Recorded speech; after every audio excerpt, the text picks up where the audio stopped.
Uwepo wa Mwari uri pano, wauya nekumasaisa.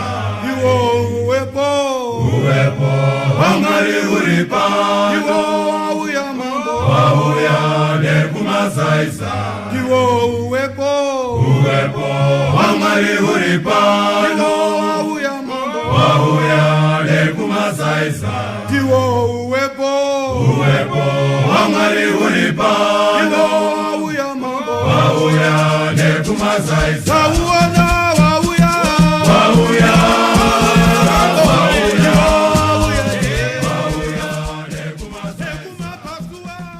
First Samuel chapter 10 verse 1. Yukutanga richipiri richabvazve kuna First Samuel chapter 19 verse 18 to 24. First Samuel chapter 10 verse 1. Yukutanga richipiri First Samuel chapter 19 verse 18 to 24.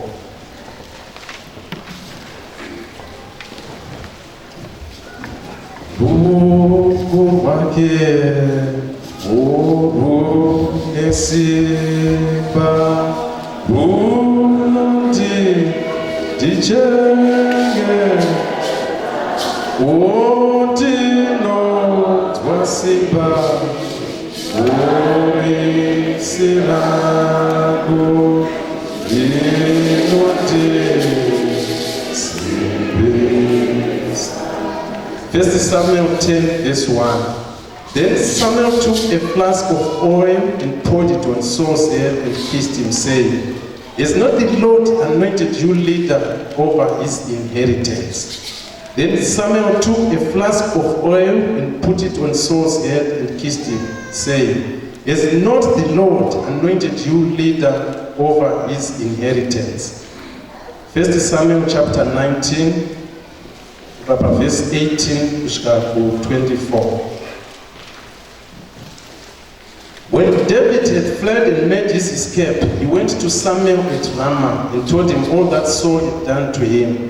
Then he and Samuel went to Naoth and stayed there. Word came to Saul, "David is in Naoth at Ramah." So he sent men to capture him.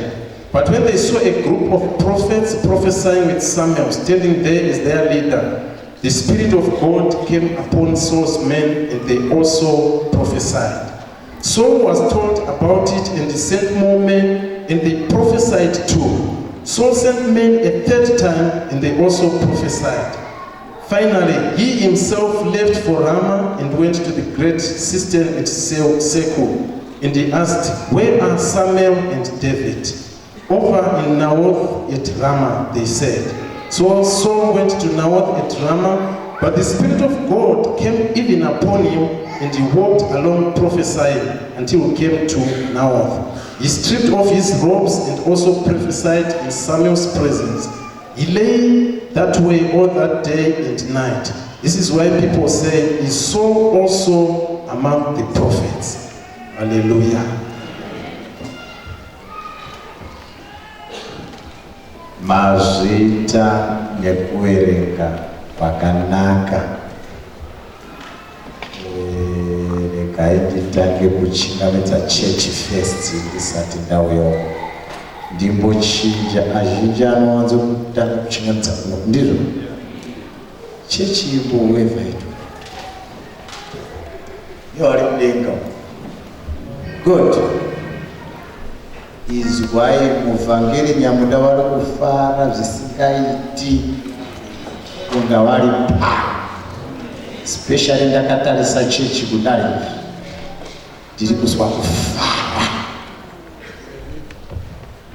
mbotena wotaurira pasaidi pakoti murume uyo chinongedza kuno kuti murume uyo ari kufara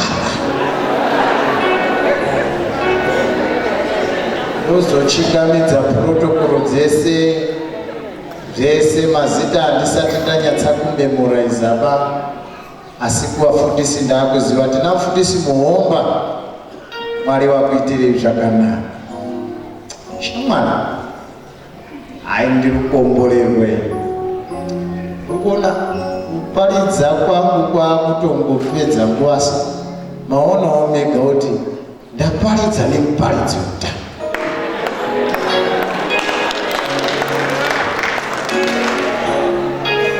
Ndakunamata kwakafanana nemunhu ari kufona.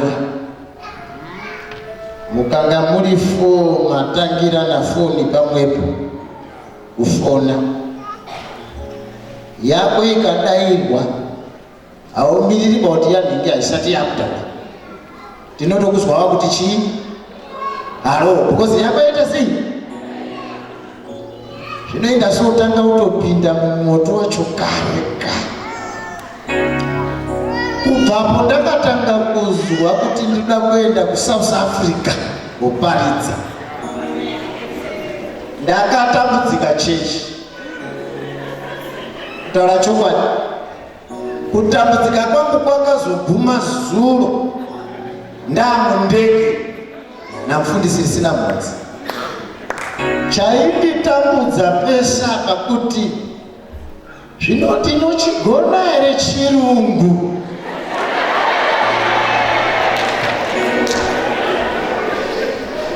Ndefungoti ndikuya kuoparidzira kwanhu echingezi.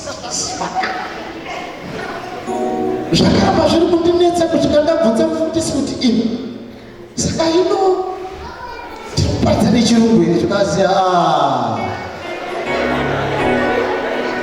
kubroita panika uri kwachecheche ndikati chokwadi kutaura choko asi ndandisati ndanyatsosununguka pati pandazopinda muno mundiiona marupidziro acho zvese ndikati Mwari kudzwa. Aya handi maSouth Africa mazimba chaiwo chaiwo. Haleluya. Ndiri kufara vanhu we ndibatsirewo kufara.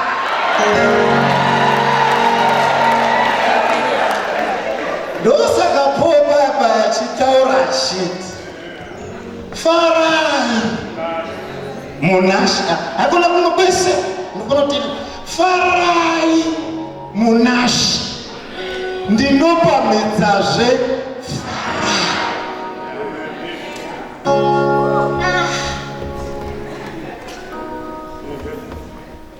ndine muimbi wandakazwa ndinyanya hangu kumuteerera basi pandakazwa ndakabva ndati kwakumana ungodhaunilodha waya ndidhaunirodhereiwo saipastiki rangu ndifambe ndiri so munzwawo motikamana muimbi uyu vanhu vangoti kwai musatanist asapa ndakaona unga akaimba chokwadi apo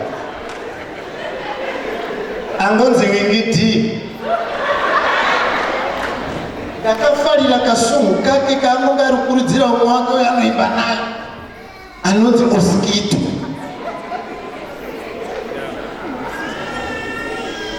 Kwai Oskito ndafunga kuti tifare misodzi inyari chiextra chikafa unaona asati ari kutanga kuzvirikareja ega asati zviya zvinonzi Dhavhidhi apera mwoyo achibva kuhondo achisvika musha wese wapiswa nevaweni zvinonzi varume vakachema kusvikira vapera simba rekuchema but wapukuta musodzi Dhavhidhi unonzi he encouraged himself kuzvikurudzira ndokusaka maramba kufanana newangu munhu ngaazvinzwe ega saka Wingi D uri kuzvikurudzira kuzvipa mapapiro kuti chiextra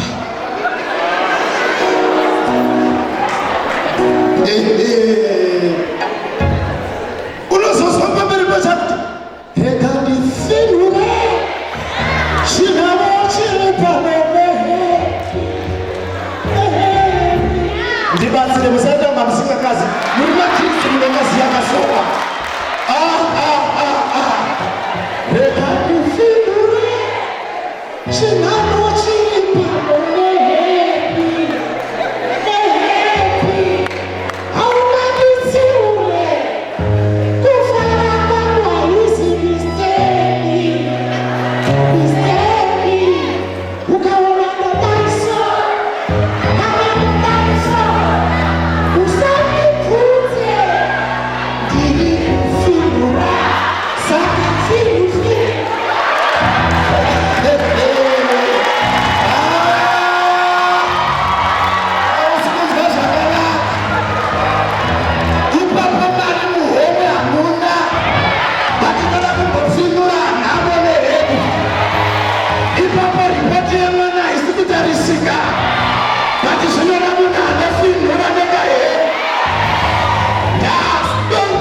zvinhu zviri kusiririsa kumba kwako.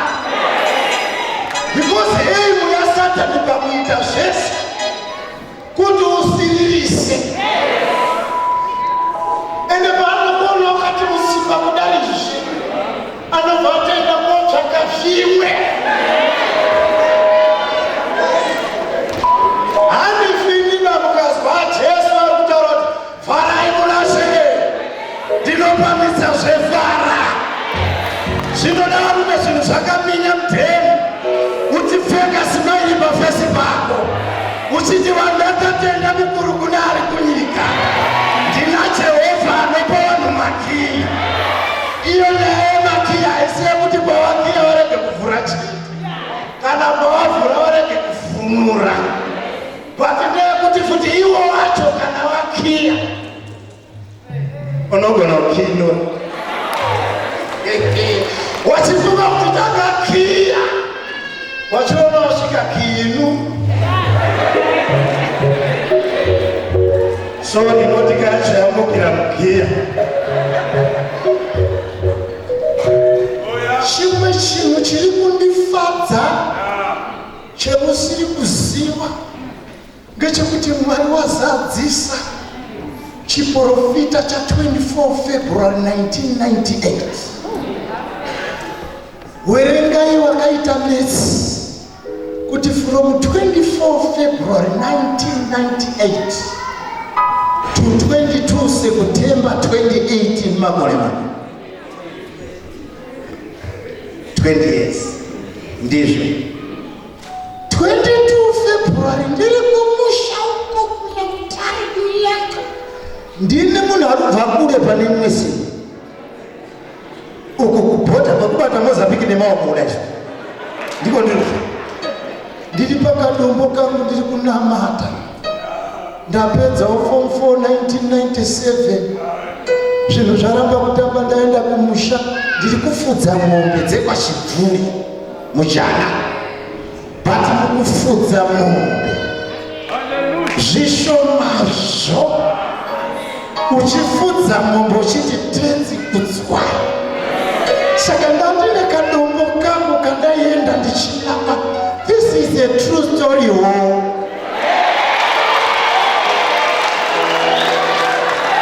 Ndine kadombo kangu kandaenda ndichiotsamira ndichinamata. Saka musiwo wa 24 February ndiri kunamata, ndipo ndakazwa izwi rakauya mupfungwa mangu rikandotanga kutaura zvendege kuti dai wamboenda kuonawo mukati mendege. Vandadai kuzvibhurasha kuda kuti ndinamatire zvimwe kuti Jehovha kuzvikazi aiwa ndege mukati mano. Saka zvakaramba zviri kundishupa kudzimaranda kuti utaurire vanhu kumba ana mhaibu. Ndiri kuzwa kuti ndiende kotarisa mukati mendege, hazvibvumi.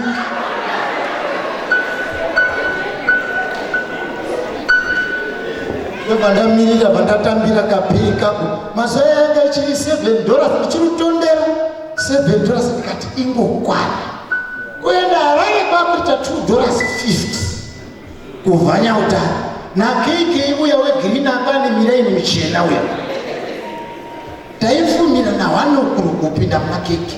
Ndapiwa $7 yangu, ndagezawo, ndapfeka chikabudura changu, inini mubhasi kuenda kuairport kuona mukati mei.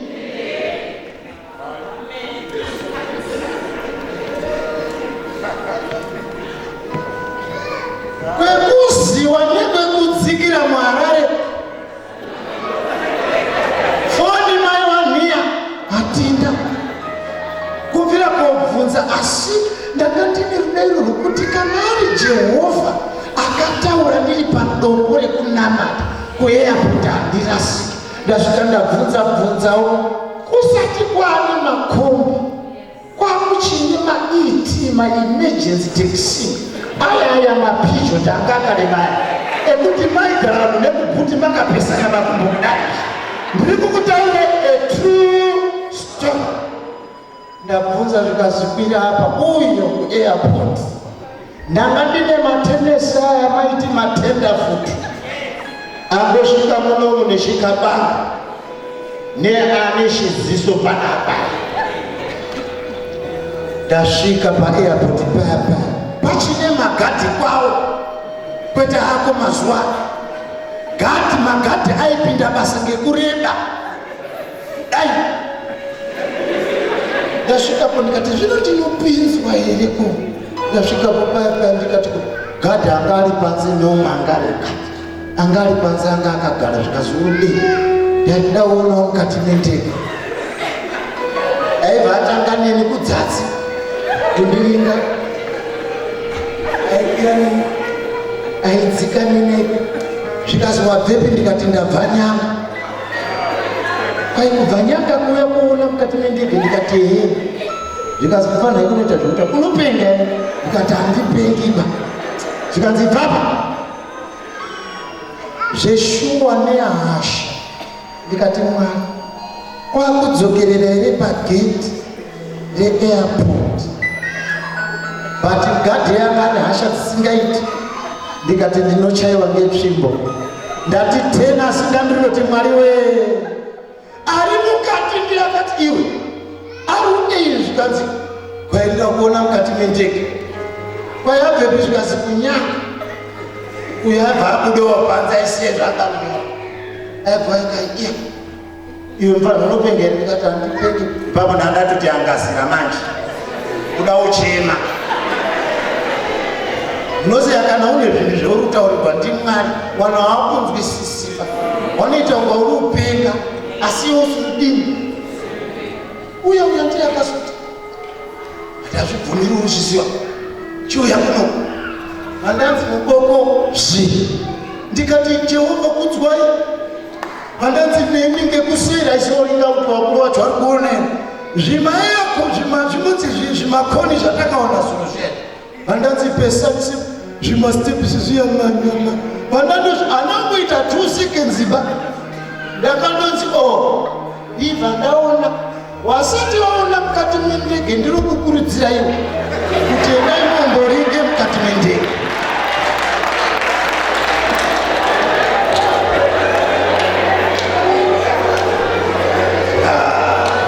Jesus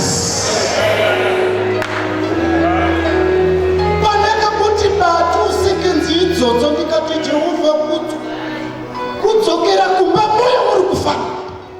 That was yanga ya March 1998. Vatagara 19 May 2016 une manese wekuchipatara kuyero. Kuchipatara kunosenza chinhu chinozi etiquette. Etiquette ngechekuti hakuna mudiki anotanga kuita zviro wakuru varipo. Zvinotanga ngekuwakuru wakanga wapera kozouya mudiki. Haleluya. But 19 May just from no I don't know how nanasi handina explanation nyika yese yaidikana vanhu 2 vanonoatenda workshop kuTanzania. Ameni ngatitore murume watakasoona 2011 pavillage inn ange aripo neumwe akabva muHarare. Inini ndega ndaibva kumafani. Chiuyai mokwire ndege. Mari handi yangu ngeyekambani kuherodi kwandinosenza. Wangochema yavo vasvika pandege waya handi kuzviitisa. Zvine mweya wepo unondozwa kudaka kuchema.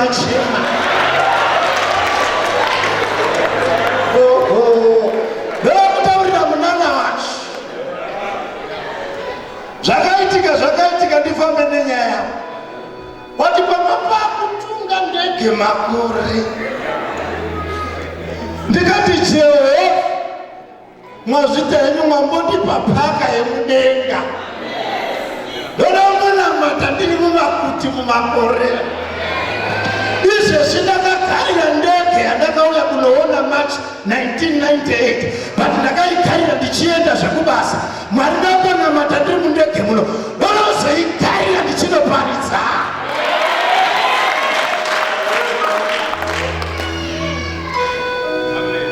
Oh my God, kuti ndizive kuti vanhu makasimudzawo sei zita rekuuya kunoko handizvizivi, but ndiri kufara kuti munana wa 1998 wakaitika nezuro.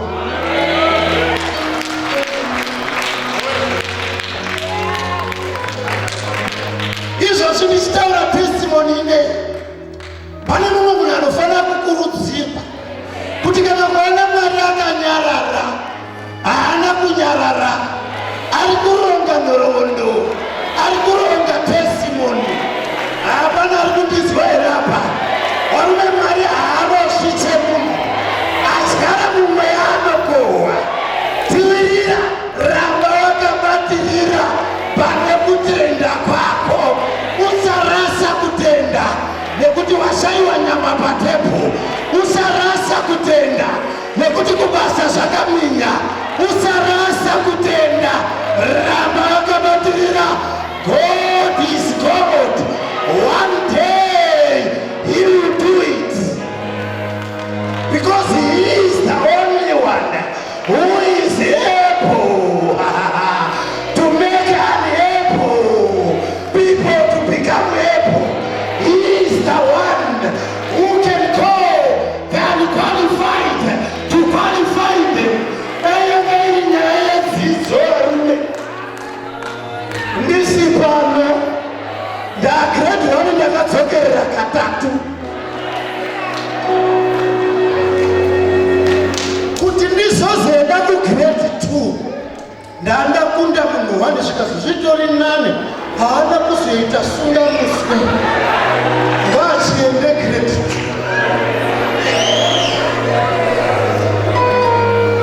My Jesus.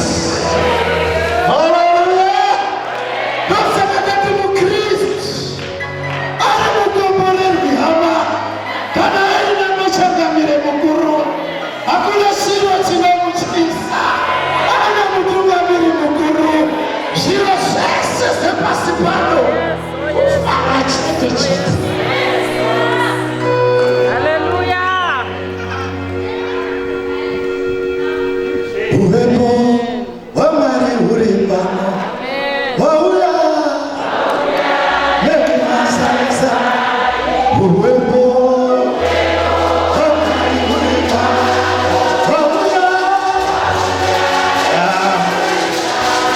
Uwepo wa Mwari uri pano, wauya.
Hallelujah.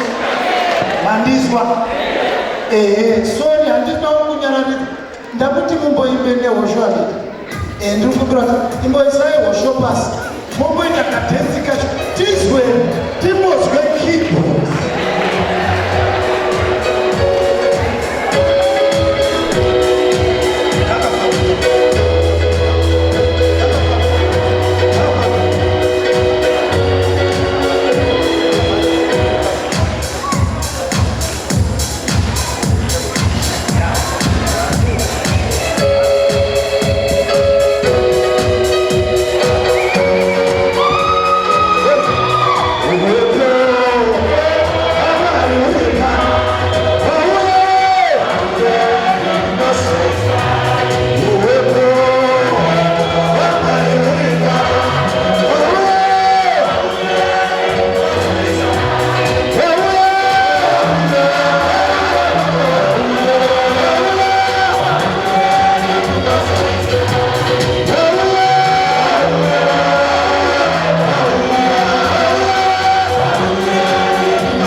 chinoita kuti Mwari waunze uwepo hwavo kwete nekumasaisa asi nemumasaisa. Inyaya yekuti Mwari wakati ndee wakaongorora wakaona kuti kune vanhu vari very good kubloka masaisai evanhu.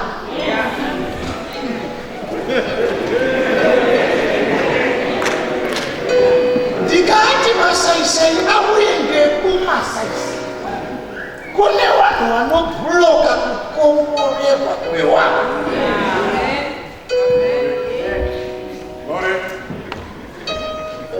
Ndiko kusaka Bartholomew chainge azotange kudaidzira kuti Son of David,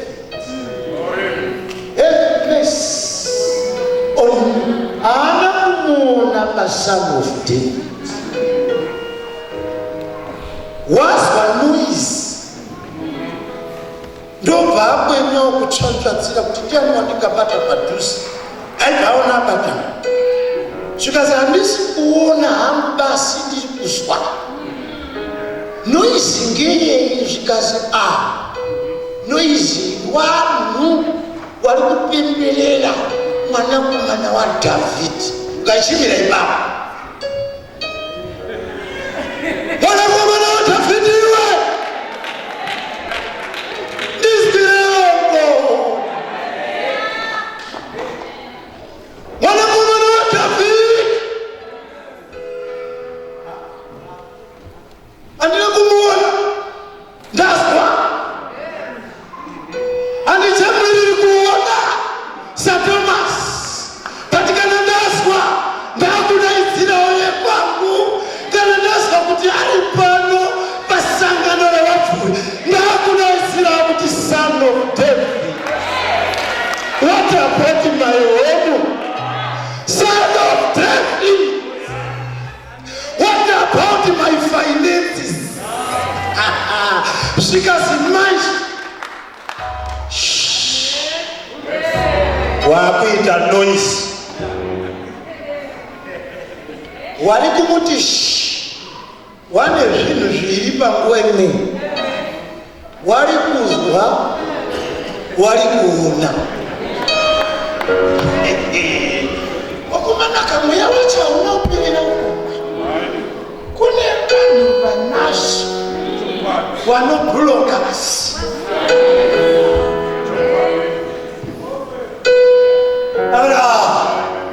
Munondinyaradza imuri kuona nekuzwa Son of David.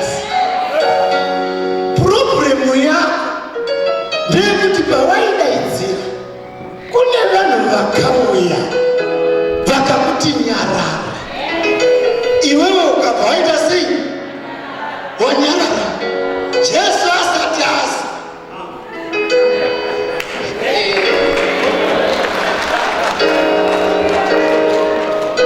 Jesu unozwa ngemunoizi yemhomo achikodzwa ati Son of David. Akati mitunhu yese yandafamba nzewe dzangu dzainzwa noise, but pane imwe noise yandakunzwa yasiyana neyandanga ndichinzwa peso. Akati zvino handina kunzwa mushi, mira ndingotiteererei. Bartholomew akati varume, as long as apfuura nepakutanga pangu, Son of David, have mercy on me. Jesu ndokunzwa zvakanaka, ndokubva achiti manje Jesu, ndokubva achiti kune imwe noise yese vanhu vese bvati mbole.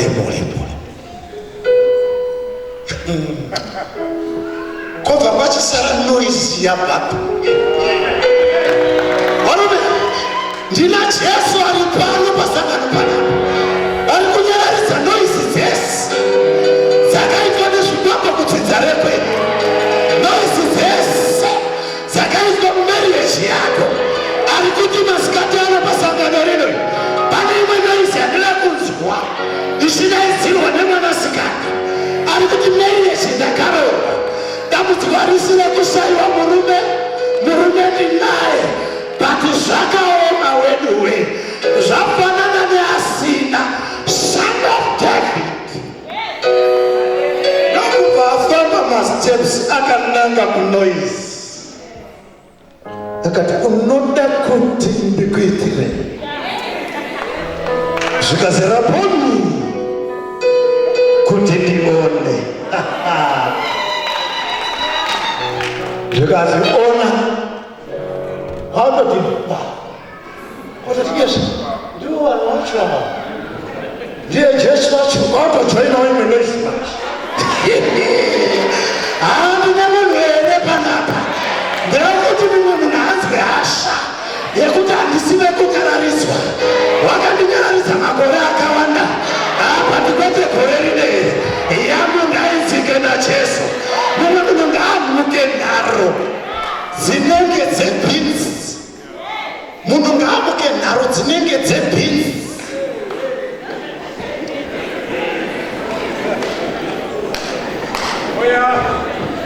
bhinzi inoti kunyange ndiri mudiki hangu hazvina mhosva mandikandira sei muvhu kana ndikadonha nemusana ndinomera chete kana ndikadonha nemuromo munondiona nepamusana ndakumera kana mukaisa dombo ndinoteedza dombo ndine munhu here panapa ari kuti aiwa ndanzwa shungu igore rangu rekumera rineri unotungira iwewe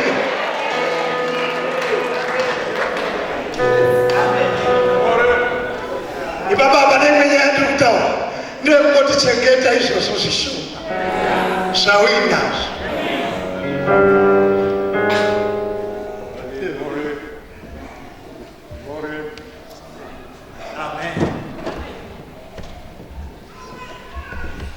ana kuimba maharaba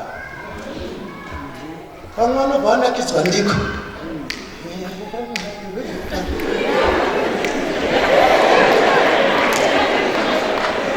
unokunyatsoziva chinosimuwepo here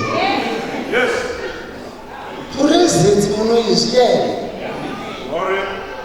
presence miranimupatidzananguri iyo nyange ndafamba nayo yepresence kuti munhu kana achengeta zvishomazvo zvaaitire ari mupresence nekuti kana akazvichengetera ari mupresence it is only the presence of God that can multiply very little things to become so many. Ausikundibata zvakanaka ausikundibata zvakanaka it is only the presence of God. Ndikanodzokera pachishona pene presence uwepo nhai akapfeka magirasi ndakamboiona ndisati ndakunzwisisa but pandanga ndakunzwisisa ndakazonzwisisa kuti presence unoona shumba yakapfuura ngekumutanha kwedu isiri kuoneka ngavanhu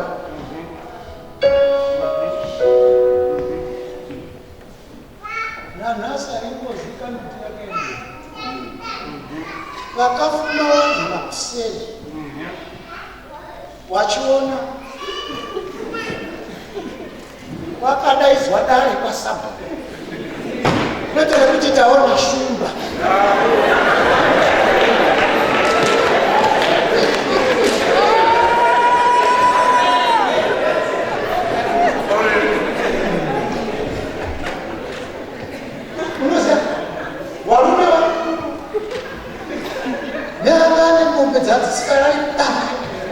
musiwo dzakaocha chakachakisa mombe handi shumba ipurezenzi yeshumba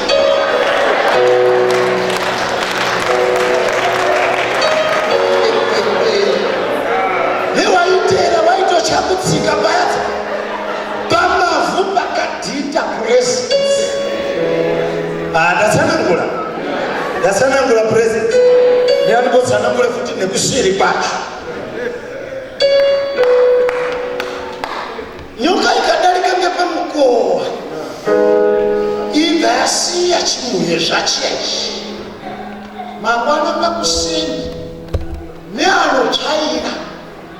inovuka muhezvo haisi nyoka ndobodina ndinozichi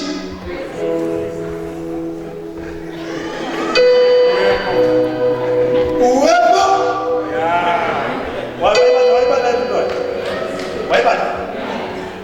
ndoyakaita Mwari achiziva kuti masikiri endiri kuita ndega handisini ndida kugara munyika but pane mufana anonzi ati Adamu ndiye achazofana kugara munyika achitonga but Mwari haakange asika Adamu uchagara munyika asati asika nyika biologically and scientifically and psychologically, God was supposed to first create Adam before creating the earth, which Adam is going to reign over. So that when Adam is seeing God creating the earth, he knows how the earth is being created, and he knows how to manage something that was created in his sight. But God is doing the opposite. He is creating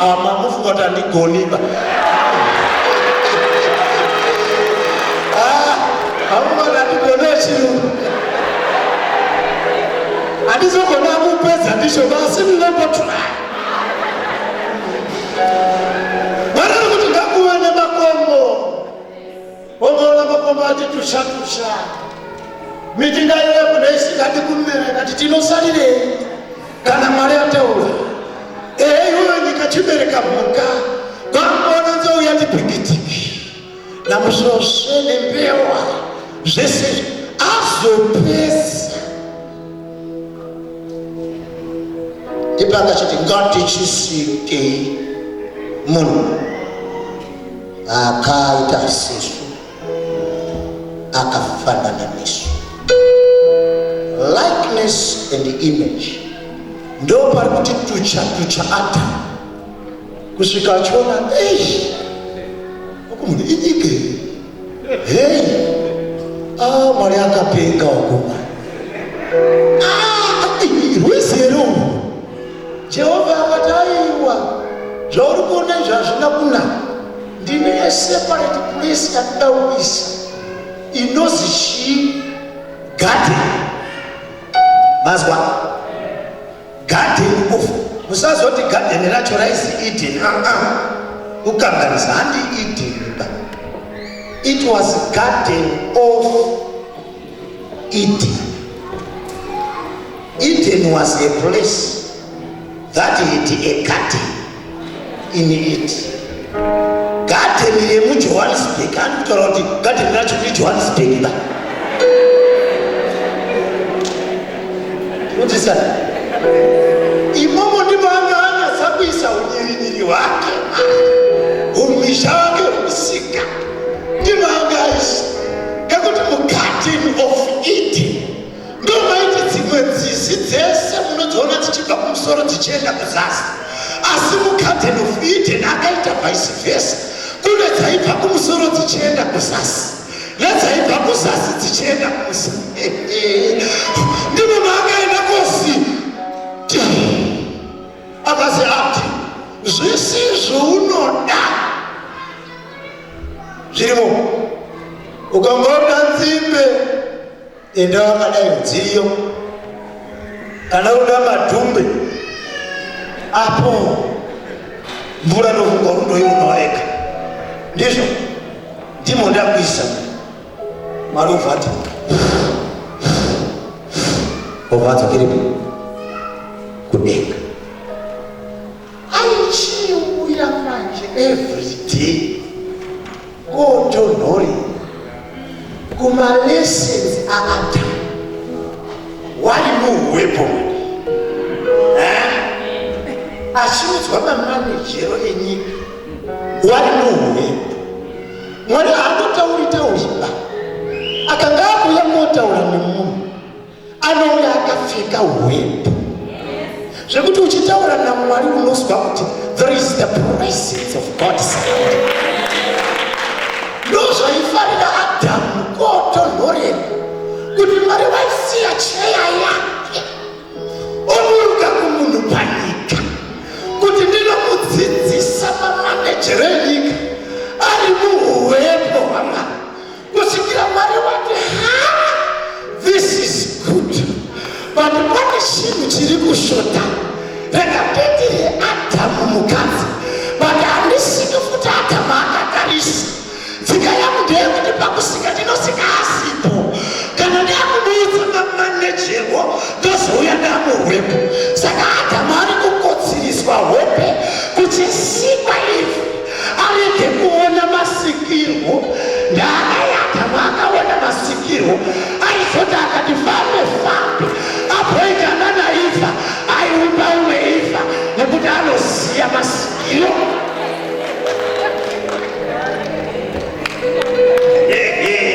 Saka akuti kubva muhope achiona zvitambo nengoma. Ivhi kakati kuti asaita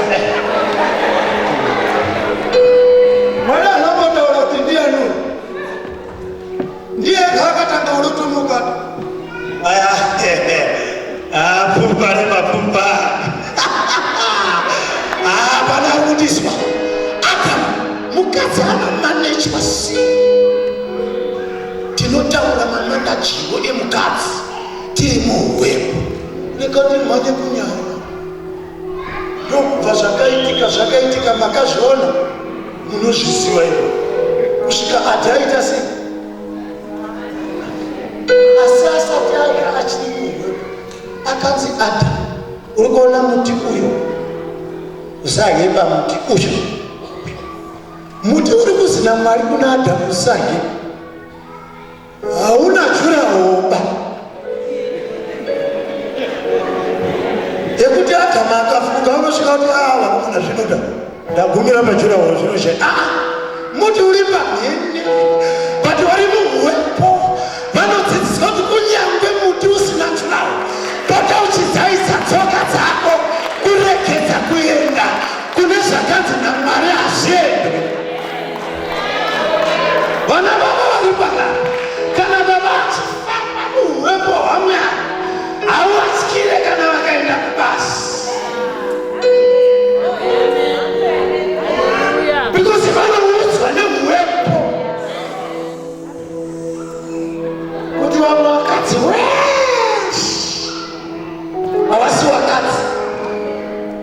Ndini mukadzi but baba akabva muhwepo wanoita sada makore ese agara ari muhwepo haana kuzviona kuti haana andawe.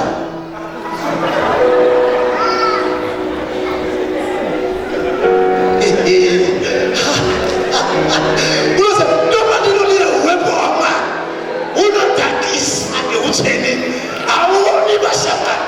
Kana uri muhwepo hwaMwari unoona uwepo chete, zvimwe zvese unosiyana nazvo. Ndokusaka mataura munhu waMwari mukati kana ukauya pano uchitsvaka uwepo unonotora gonyeti. Vati musi wabva Adhamu muhwepo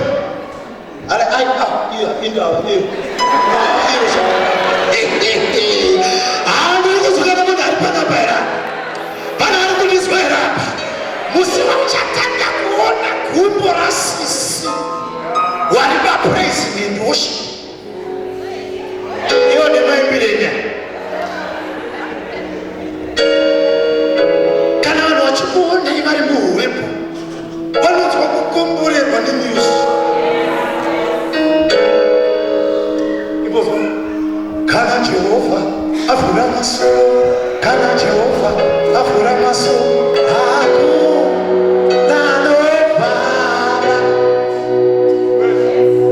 Kana Jehovha avhura maso, kana Jehovha avhura maso, hakuna anovhara. Kana Jehovha avhura maso, kana Jehovha avhura maso.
uwepo.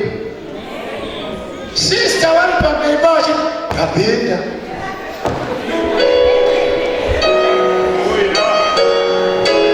Kuti wakomana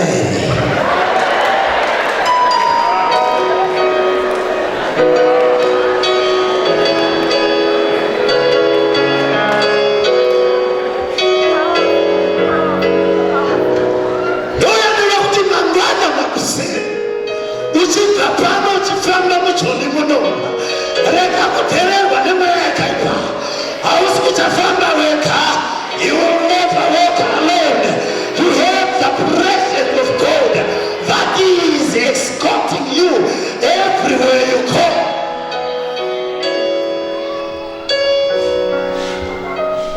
Nosakapanzire kugai chipita masikati waiona presence of God. Famba iwana kufamba patina anotimisha famba kukandoka wona God. The pillar of fire is represent the presence of God.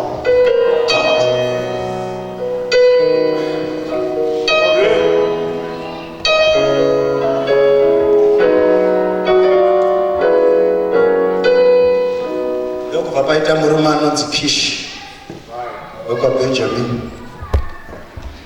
Hakuna kurasika mombe, pakarasika madhongi.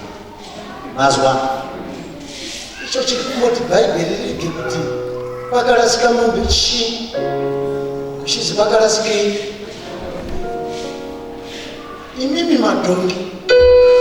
Sei mazotanga kupodza danga rwendo runo mazuva ese amaiuya mudanga. Zviri kuitika munguva Samueri achembera apedza kutonga wani. For 30 years Samueri achitonga. Achingochembera nopari kusimuka vana vaMwari vakatungamirirwa from Israel, from Egypt to Canaan. Kuti hatishadiba zvekuramba tiri kutungamirirwa navanhu vanoti oni zvemweya. Tipeiwo munhu akafanana nesu anodyawo sadza sesu achiendawo kutoireti sesu. Ndiye watakuda kuti atito. Samueri akati mashinga problem yenyu ndeye chii chamashaya kuti mune mambo semadescribe yemuri kuti zvikazi hatina kana imwe reason yoyano wangu semata tina kungofananawo nevamwe hauzondizvo zvakanaka. Ndonyaya yeuraya chechi yevanhu vanoda kufanana chafananirwa tichizive kuda kubvunza kuti sei mai kune vakatotokonyana mumba wenda kuJohannesburg muno. Rega ndiprofita musakungoti kuprofita kuti tende right God ndiri kutoprofita. So kune vakatokonyana mumarriage nenyaya yekuti akaenda kwamainhingi akasvika kuine sofa nekuti kana wakagarisana ndaona pandarara nekuti haudi tebho bakuisa dhiringi undori pasofa pane maposheni ekugadzika dhiringi. Zvandavadeva gore rino kuJohannesburg muno ipapa ndichipiwa ndosaka ndati ya saka mhani vana baba wenyu vairovera kuno.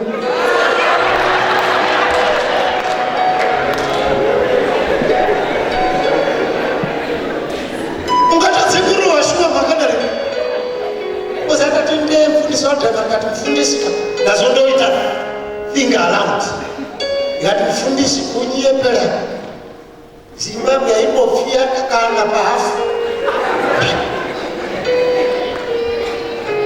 Ndapedza kudaro ndaramba ndiri kudzamirwa ndikati hazvina kunaka mufundisi. Ndiri kufunga kuti ndadzokera kumba ndichaita project yekureza mari ndimuiwo nemukadzi wangu aone. Hazvina kunaka kuti mukadzi wangu afe asina kuona.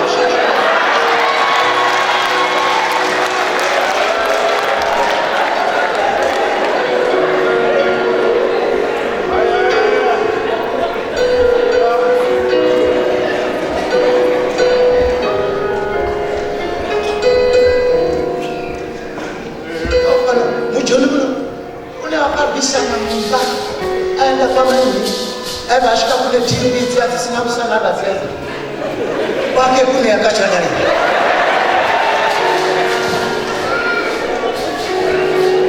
Uiba kutarisa kuti wemunomu wacho wane TV yakadai wari kuzviita se zvinogonekawo here ngemurume vasvika kuti uri murume here nanhasi tichikundoona TV yakadai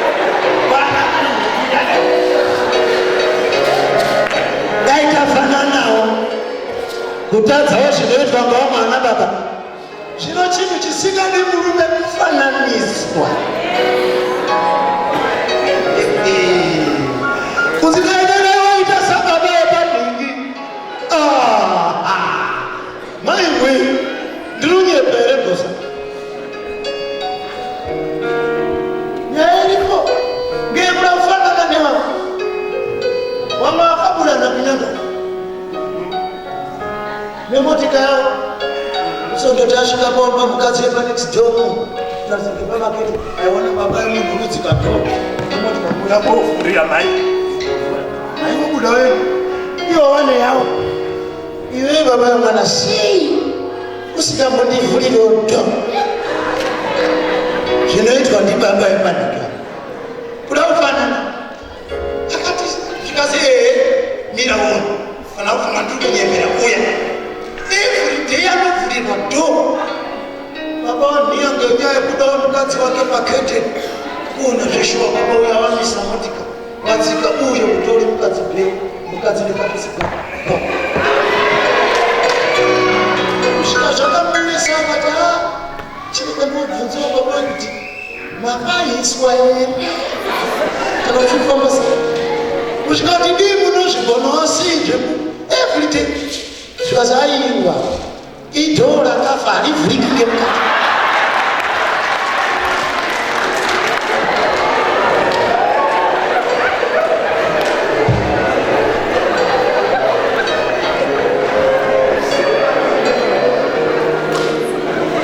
munhu watopedza kupopota ndidai ndivhurirwoko kusatotenda rako rinovhurika ngemukati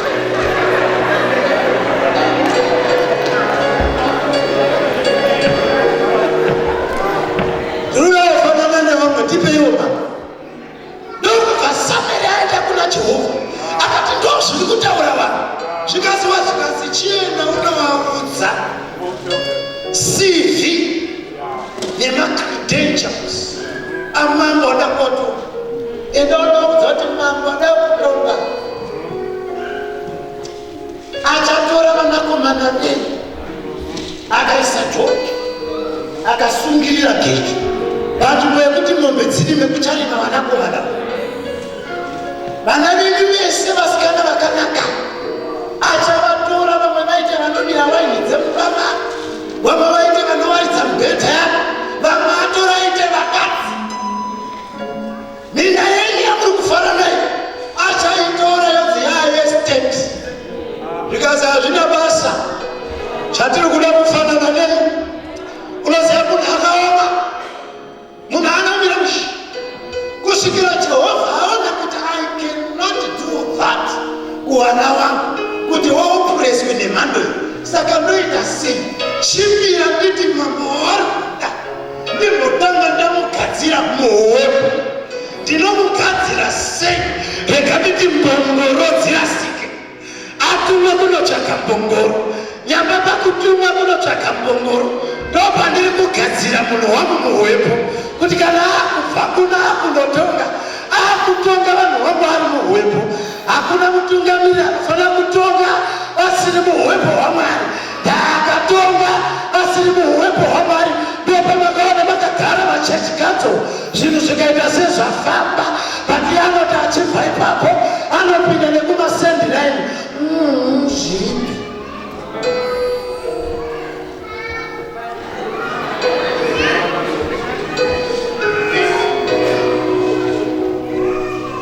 ndokupambongoro dzarasi panzvimbo yekutuma vakomana vebasa kishiri kuti Sauro mwana chitora mujana wani muteere madhongi ndokubva waenda mitunhu yaSharishi au chakatonga kushande parakatsika kuda kudai makomo apechana uyu wadzika nekushalom washaya 3 days wachitsvaka matombi wachiwashaya nelunch box yavakainayo yanga isina kana chikafu ndopawakasvika wachibva wagara pasi zvikazi ndisaura matombi taashaya atidzokerei kumba ainge mujana hamuna here munhu wamwari mutanda munhu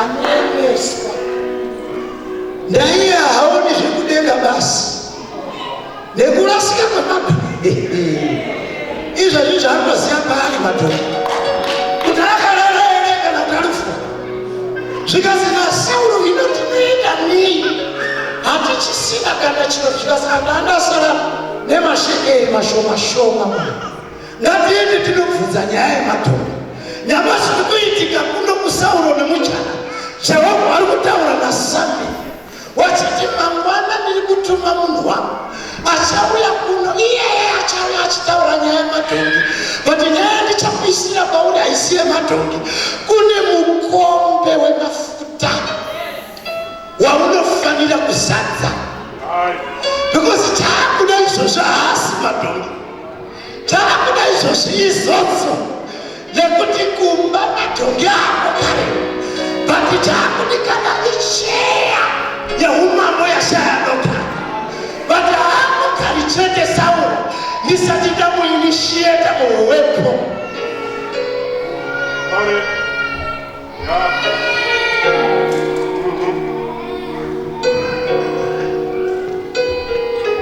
enda munasabu wachingoti tucha ukaereka shoko zvakanaka nokuridzi Samueri akazina Jehovha simudzameso achibvasikazi uruziva nhau dzatakataura sunotsiyai ichitaura tukari uyu ndiye mafuta kungosvika gogogoe zvikazi chimirai pane mutambo wandinawo wekuenda kunobayira Jehovha timbonopinda mupurezenzi yaMwari ndisati ndazokuudza zvokuita uye pamusoro pezvo ndarayira vanobika kuti vasiye nzvimbo kuHightable yako ivevisa uya achishamisika mumakumbo mune shena dzekukengwa nemiti yekutsvaga matongi but nzira yaakuendeswa nayo ndeyekuHightable ndokusaka vataura hama yangu kuti Jehovha havanei nebackground kana vafunga nezvakushama kunoropafadzwa vasina kufitwa vakafitwa varipo aiwa usikundibata musha nyaya yekuroorwa varume haisi pahairstyle kana pastep iri pauwepo ini ndakaudza vanhu ndikati varume chimbosiyai kunamatira vakomana Mwari havapinduri munamato ekukomana chero uite kutsanya kufa ngenzara don't ever go and pray for mukoma kana kuti dai ndabviraita iyi kufura ngepamukomana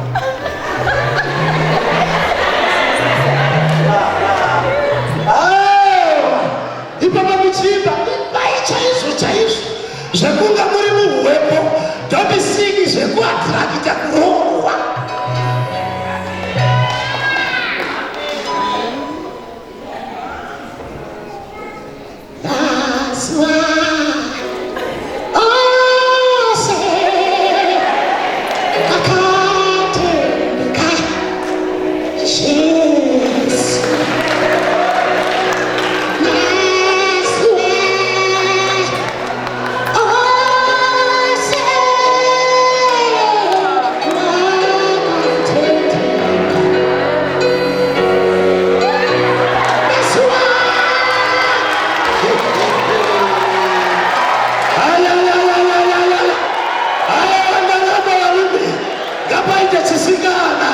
chinoti varume ndakupinda purezenzi yaMwari kana ndapinda presence yaMwari, iyo presence yacho ndoichaita yega.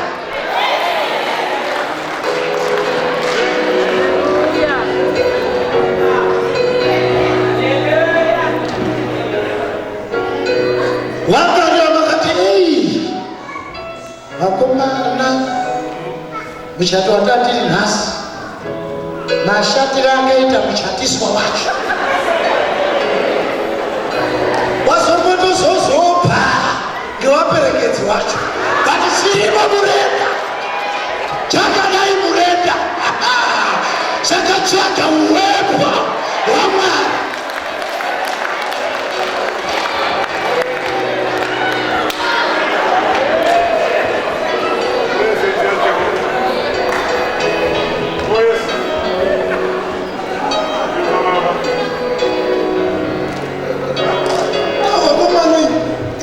Wakachaizwa varume vekumushakweni vanoroya nemunhu adarika bhodha, choabuya iri pachichetete vari pamusaraba, vanotuma mweya usingati disi passport, wakanetseka nepermanent residence, uchifamba kumaofisi nemaofisi, vati kune mweya usina bhokendenge nezvavo, wakavatika paapate ufu kuuya kujohannesburg muno kobata iwewe nokusaka zvisi kufamba.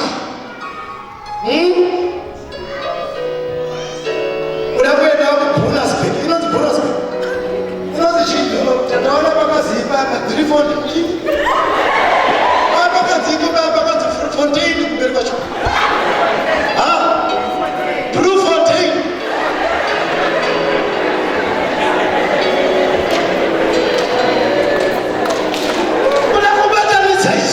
Zvaramba nyamba kune vanhu vakatumira mweya, hamunoramba kupera kwemusangano uno, as long as uchabva panapa uri mupresence yaMwari, pane zvavachatanga kufila vari kutemu ikoko. Hatidzokiyo varume, hatiteerere zvakanaka, chatichaita kupinda mupresence yaMwari.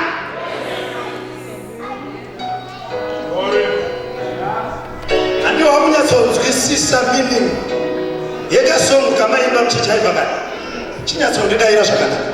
Uwepo hwaMwari huripa, wauya nekusasa.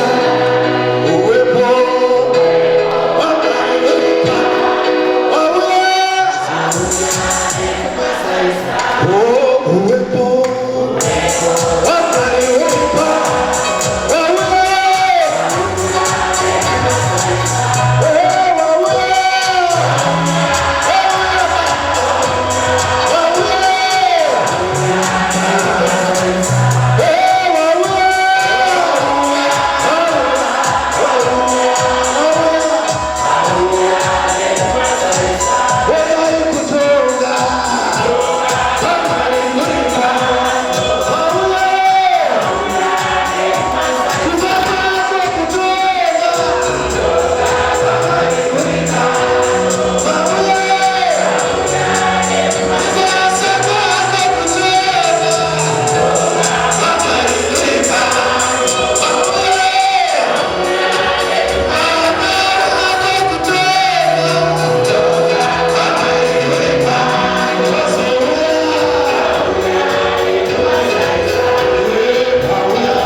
Chapter 10 ndadisa kuwerenga verse 1 kuitira kuti nguva dzedu dzirege. Zviri kunzi, then Samuel took a flask of oil and poured it on the head. Ansikamudira bamusatehimura azvinogona kuti kashuwa vanhu vari kunotoona vamudirwa ipopa. Inondaona mwana yawana hakutuka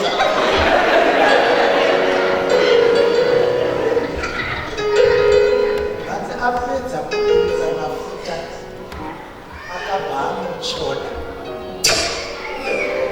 apedza kumutsvoda ndobva amuudza maso akati Mwari haana kukugadza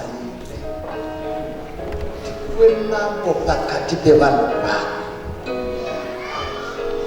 Sauro uri kuteerera zvikati chiuteerera Sauro uchibva pano une zviratidzo zvitatu zvauchaona zvichakukwalifaisa kuti pakuzotonga vanhu uvatonge wavo. Uchibva panapa Sauro ukati fambe wasvika pamugaro waBhenjamini pane guva raRashel uchasangana nevarume vaviri. Varume ivavo usavamhorosa nekuti iwe handive une shoko kwavanhu asi iwe ndo vane shoko kwavo. Ukati bhinde futipa uchadzika unoona muti uri panzvimbo yetavo. Ipapo uchasangana nevarume vatatu. Wekutanga uchamuona akabata mbudzanhanhatu muruoko rwake. Wechipiri uchamuona akabata zvingwa zvitatu mumaoko ake. Wechitatu uchamuona akabata mukombe wemafuta. Ivavavo vachingamidze asi usataura chinhu navo havatauri chinhu. Ukati dzike wasvika panonzi paKibhira uchasangana neboka revaprofita wari kubva mugomo kupurezenzi yaMwari. Vauchangoti tucha kuonana navo. Mwana wevanhu hazvina mhosva akabva kumhuri yechiprofita here kana yechifundisi kana akambogadzwa chidanho muchechi. Mwana wevanhu uchatanga kuprofita. Ukaona zviratidzo zvitatu izvi zvaitika chibva waziva kuti Jehovha ane. Chiita zvese zvinodikana nemwoyo wako zvichaendeka because the presence of God will be upon you.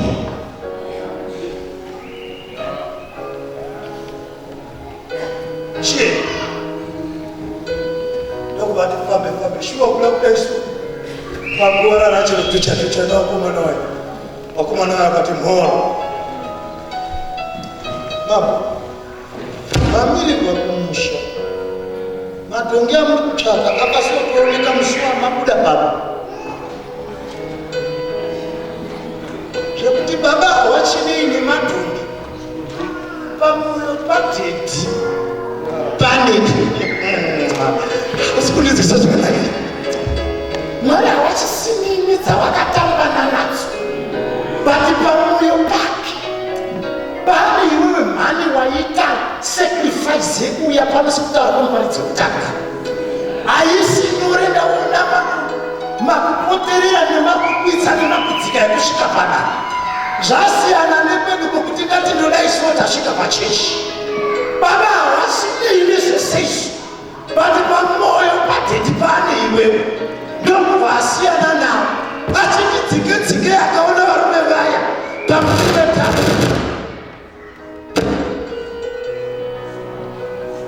Havana chavakataura ndiye akawati pasi wayo iwo wakapindura. Anga aine mbudzi dzake nhatu akaramba akabata. Anga aine mukombe wake vaya akaramba akabata.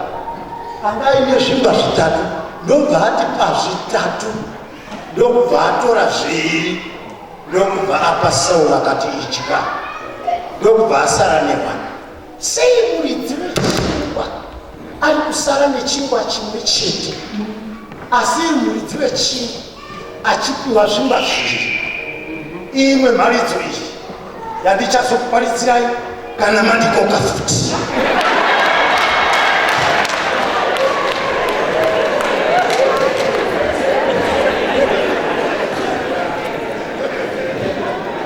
Handinoti ndikoke iba dadawe. Haleluya.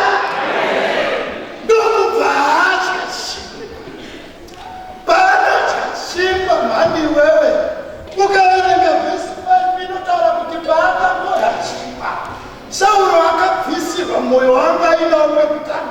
vakauya umwe mwoyo kwatona kuti kwenda kuparidzira hakuna kutitendeuka patipa kutya chimwe. Jesu ati kuNew Testament munongozviziva here kuti ndini chimba cheupenyu, hakuna anatya inini. My way anowana upenyu husingaperi.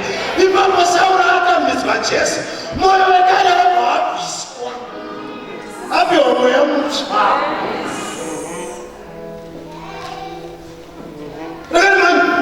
Ndokuvanzika pa achingoti dhuma nevaprofita ndokubva atanga kuprofita.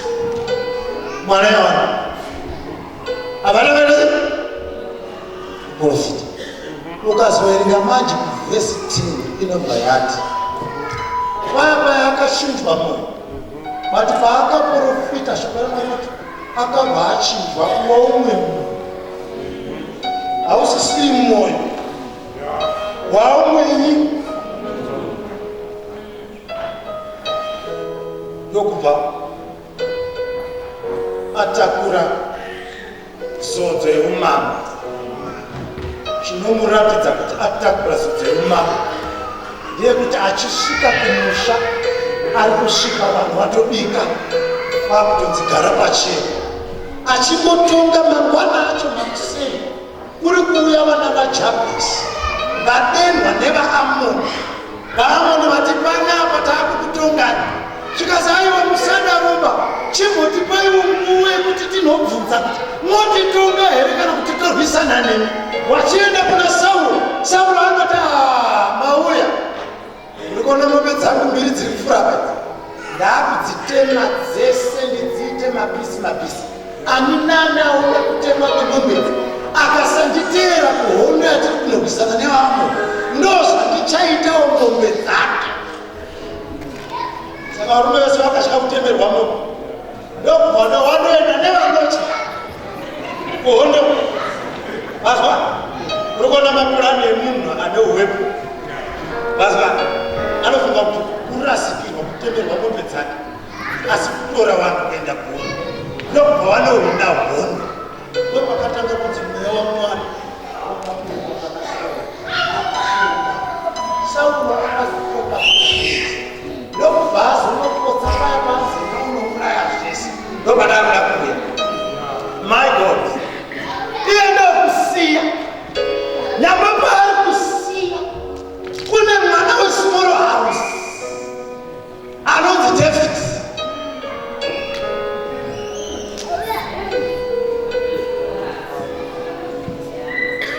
Vanga vasvikasizivi kuti David mwana wesmall house vaimazviziva kuti Jese baba waDavid akaenda kourara noumwe mukadzi asiri mukadzi mai wana Abinadhabhi nana Shama naEriabhi. Saka David ari kubviswa pamusha achiendeswa kumafuro. Inyaya yekubvisa exhibit pamusha. Wesmall house ndonga waende kofudza mombe wamaikuru wari pamusha. Haleluya. Vati vanhu havaziva kuti kunyangwe uri kunzi uri wesmall house, paunoenda kumafuro ukanoswera uri muhuwepo hwaMwari kunoropafadzwa vana wesmall house wamaikuru varipo. Avo vandizwa ndiDhavhidhi naJehovha wari kumafuro. Jehovha achidzidzisa David kuti ndozvatinoita muhuwepo mwanangu, kana wava muhuwepo hwangu zvino mhanya wamwe iwewe mudzingirisi. Hakuna gwaira baba wemunhu ari muhuwepo rinotorwa iye akatarisa. Hauzondibata iwewe. Ndokuri kubva simba rekuti David akangosvomba kuti vamwe vachinzwa wasiri muhuwepo vanotsvaga mapako, asi David ari muhuwepo akadzidziswa kuti naMwari hakuna chinogona, hatibvunduke kana tiri muhuwepo hwaMwari. Akanzwa shumba kurira anotokwira wakamira padombo kuti yarira nechepapa. Haufundi watakushewe. Munhu ane uwepo hwaMwari asi munhu anoti kana akangorwarirwa nemwana. Ima muchube kuno. Kunaka hama asi mune zvirimo. Ndavazhinji vacho vakazodzokera kumwaoroera muno. Nanhasi vari kundonetsana ngezviro zvavakatora Jobu John. Une shuwa kuti unozi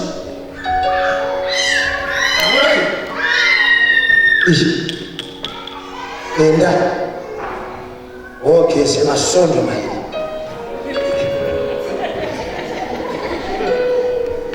Ndati kuone upenzi hunoitiswa vanhu vasiri muhwepo. Apa chero munhu akadzira kwadhavzi anofana kufunga wapa.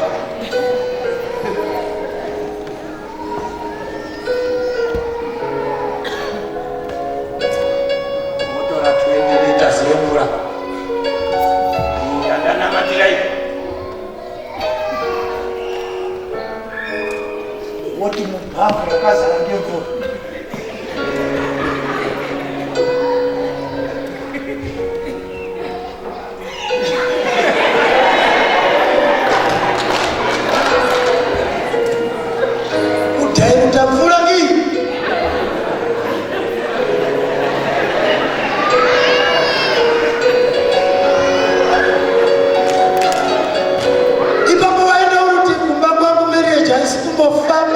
Murume hasi kuuya kumba zvese zvako wageza here kuti murume ako kurasa kune vanhu vanoti kana kuvafundisi chakuti kumba kwangu kune problem mufundisi mandinamatira umuno havatani kuchema futi chisimudzai maoko tinamata mufundisi anozopedza munamata musitarachaso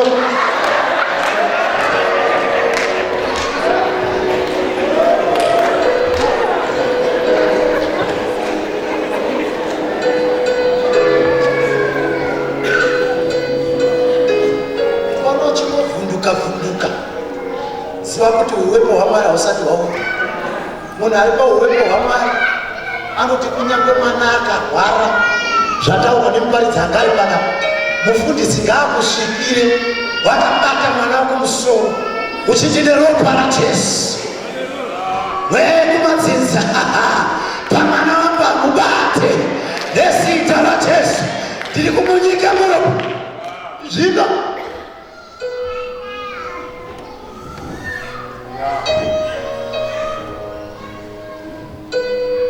unoinzwisisa nyaya yaDavid andiko kwandiri. Ndinoda kutsanangura nyaya yechi yehuwe. Uri uzviziva here kuti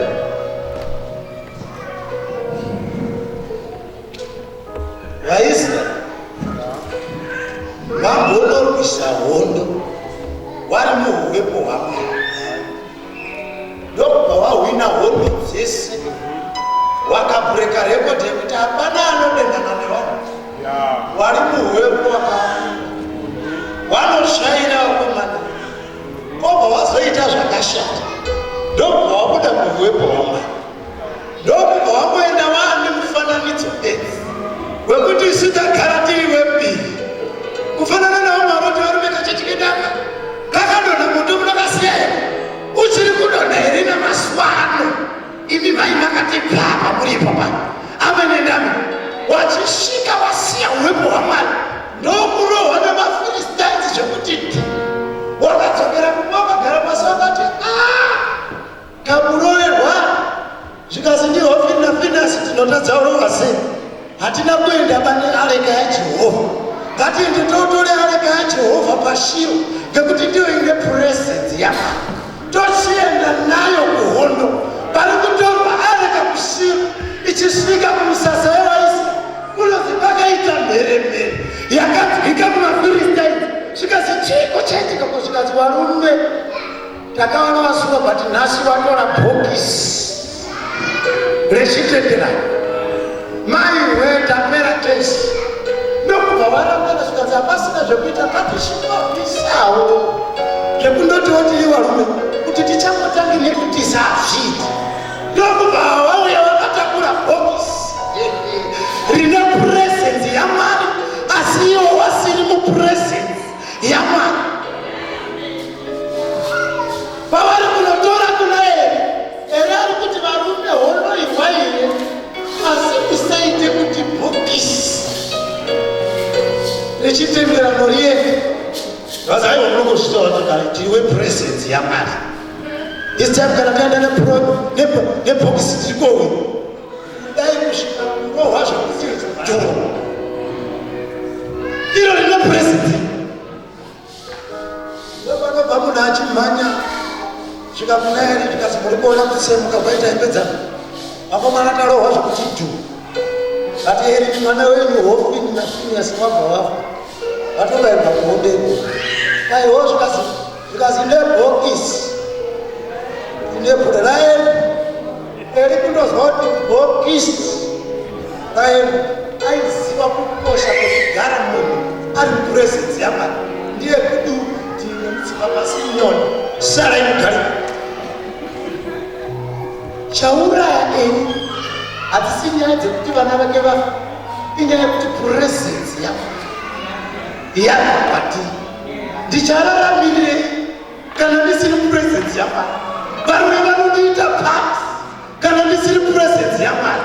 Zvipambo zvavavamuni zvinondiita pati kana ndisiri puresenzi yaMwari. Mweya yanatetei musarohwa inondiita pati kana ndisiri puresenzi. Ndiye Benedict achibva ipama achienda kumukadzi waFiniyasi anga aine pamwe ndokusvika zvikazi mufunge murume wenyu Finiyasi nababa munhu Hofini wafa nebhokisi ratorokabva reba straight wabva abara mwana kwamutumidza zita rekuti Ikabhodi. Kupwinya kwaMwari kwabviswa ndiye kwakufa mwana kwakusara kuregwa munhu kwasisi. Puresenzi yaMwari gosa yatorwa. Patichedzowozwe kukosha kunoita puresenzi yaMwari ani yechitenderano ichitorwa inonosiyiwa muAshidhodhi mumba maDhagoni muyari wevaFiristia yobva yarariswa imomo. Zvikasina Jehovha hakuna puresenzi yaMwari inomisidzana nechidhori. Mangwana makusina unosvika uchiona Dhagoni akadonha yakurwa yega isina kutakurwa nevanhu. Satambe nepuresenzi yaMwari wewe. Satambe nepuresenzi yaMwari wewe. Inokurwira uri pano ichirwira zvakaroiwa nevakafa. Muchaona pahwani mudzeusiku ndopanotaga hondo yacho. Mune madhimoni achaenda kuti kuyeni ende tikutotanga taudza izvezvi ukozi takasiyana netsika inoita kunga kuanyamira. Tinotapa announcement kuti wana kurokupana chakachai. My God, hapana arikutizwa ndati wana kurokupana chakachai. Ndiri kuannouncerei ndakune tumadhimoni tudiki tinogona kunga twauya pano mahombe asara kupa dzokai munotora vana mukoma asara kupa.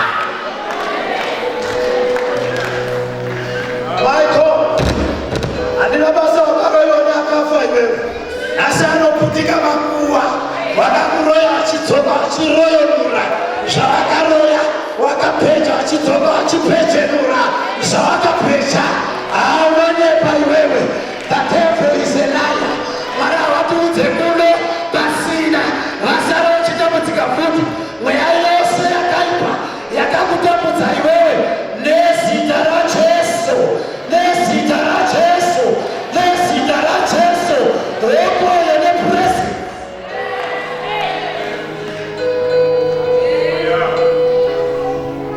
Ndinokomborerwa ndiMethiasi Mary.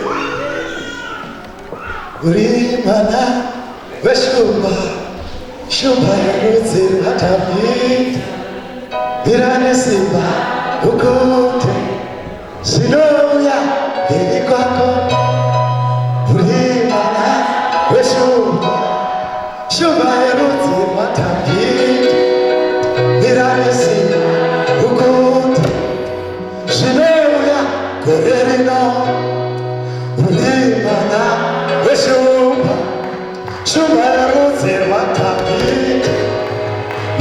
simba ukunde zvinova iri pako kana chipositora chotaura evakuru vakaniterera kana chipositora chotaura evakuru vakaniterera usaoreka wachie vasina kukuratira usaoreka wachie vasina kukuratira munhu wamwari munhu wamwari munhu wamwari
kukosha kwekuma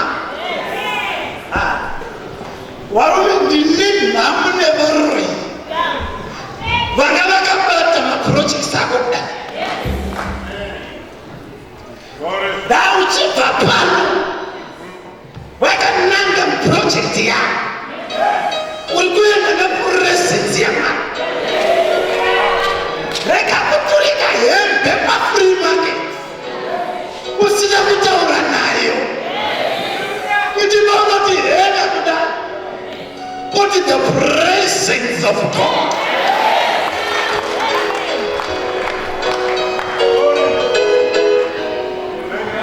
ndokubva zvakaitika zvaitika ndaswera mupuresensi yamwari zvinobhadhara varume kuswera mupuresensi yamwari kune vanhu vanokurongera ngavakurongere but uri mupuresensi yamwari ndosaka izara kuti no weapon formed against you ngavagadzire hama ngavatumire futi but vachaona kusabudirira kwezvinhu zvavo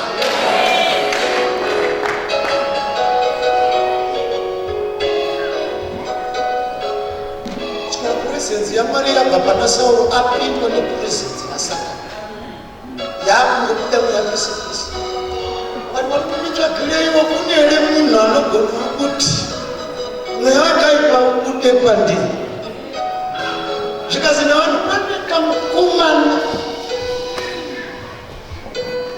katakamboona kachizodza tikanzwa manzwi musikowo kuti mweya waMwari vakava naye kubva musikoyo zvichienda mberi mufana paazodzwa haana kuenda pachiruma ari kudzokera kunofudziswa makwai bati sodzo iri pari ndeyeumambo havana kundiswa vari muroi kuroya imwewe haanguroi vanhu vasina basi ane bhora kunibva bhuriyaroma ane munobvudza mosara akatadza kuita maworld cup wakamana anozi mosara kana mukadhiva naye tapedza neijipita because bhora rese riri pana mahomed varume ane bhora neanomaka ukaona zvichiramba-ramba muupenyu ndive une yese sekuru wangu chiwese munovaziva inini ndo vakandidzidzisa kubura uchi wakandidzidzisa nemutoo unorwadza wakandiudza vakati muzukuru yetu ndikati sekuru ndiri pano tikazi hande tinobura uchi ndokubva taini gara zviya uchi ukaona dzichipenga penga isekuru waida chibva waziva muzukuru kuti dziri kupengera uchi uri mukati saka wina dzapenga sei advance kwadzakapengera ikoko naunyuchi haingorumi-rumi bamufundisi nyuchi haingorumi-rumi ba nyuchi yakadzidziswa naMwari kuti vanoruma iwe imhene vanhu vanotya vati ukaona munhu ashinga iwewe nyuchi ukaona munhu ashinga usamurume upe uchi ndosaka nyuchi ichiita seisina maziso ukasvika pamukoko wayo inoti ndoitanga yadhumira iri kutsvaka kuona mhende inoti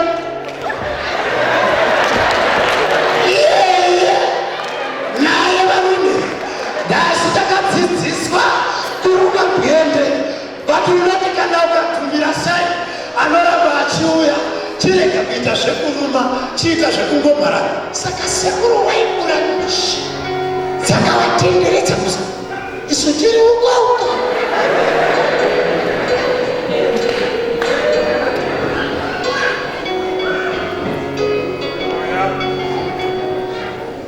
muzukuru hakuna uchi webwende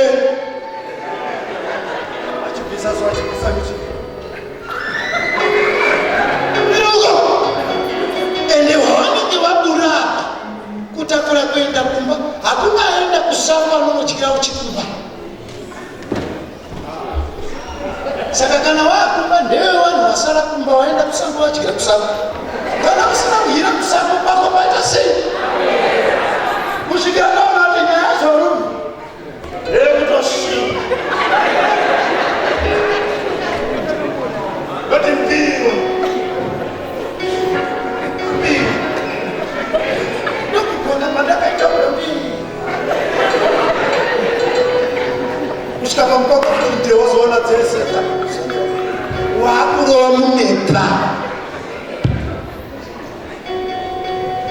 ndokubva wanditi ukasvika pamukoko ukasvika nyuchi dzacho dzirikamba nhunzi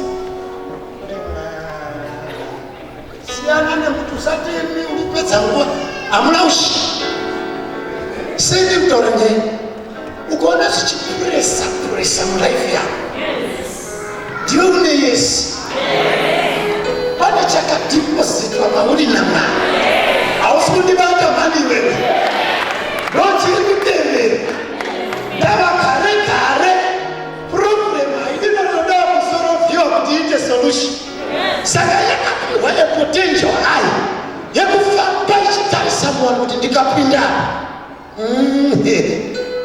ndoramba ndiri problem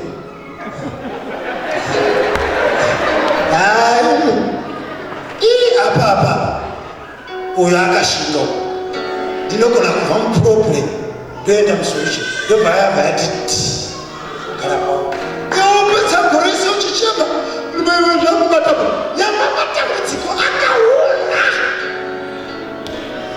warit ngatibve kubhaibheri ngatiuye kwandiri ndakadzokerera grade 1 katatu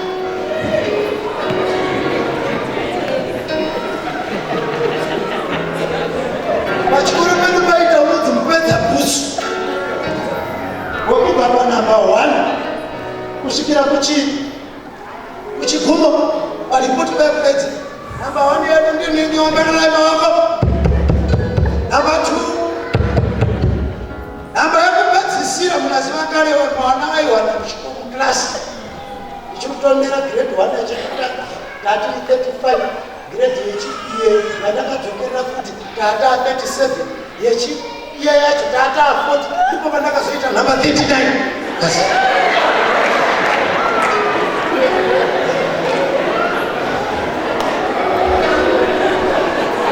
izvo udofa wauyawo waona kuti aiwa handidofoba iri ndikatoramba ndichienda uko musindiuye panapa ndinozochinjwa ndadofo riri kuzidofona vanhu pane musi wani varichapira muchandema rakananga kunosumira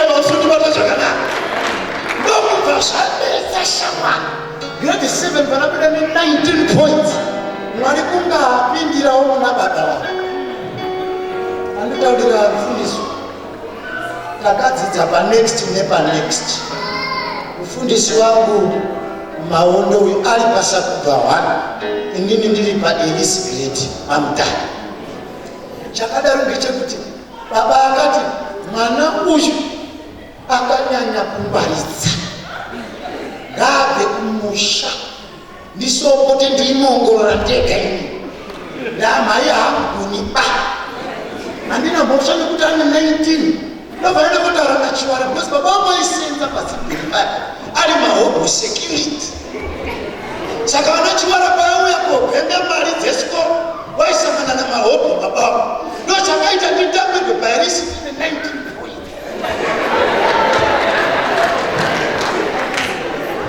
ndodakudza kuti ukaona problem yauya mlife mako there is a potential solution in you hausi kundibata zvakanaka varume ukaona usiri kupfimbwa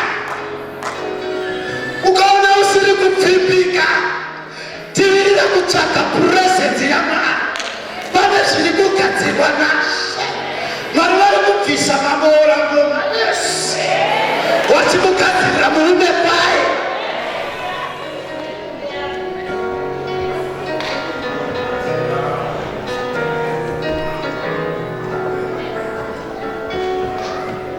unotambira mama mayuku memba uya amsoro ndino gara kuyu nauya zvachosa mozoona sisi ningiwe kuyuye mwaye gare uzozwa mufundisi kucherera kuti akandeke chitatu kudaidzira uyu muchato kana pana ane chirapidzo asi muke ataureko zvino kana anyarara ende kusvika peno iwe vakagara mumushechi hapana kana chiziso chemuchato vakutochatisa vakauya zuva taramira uripo gara puresenzi yamwari uchaona zvichakuitira Jehovha wari kubika mumwe munana wekuti kunyama pavanhu uchagara kutaura ndapane mirako inotonyadzisa kutaura pane vanhu wakusvika 35 one pauzwa mukomana ari serious iye asina basa nemapizza nemakfc nekupfimba kwacho haachagoni kusvika paneso ari serious akutosvika kuti ndoda kuroora zvekuti ndiri kudaiwazvo ndiri kuda kuku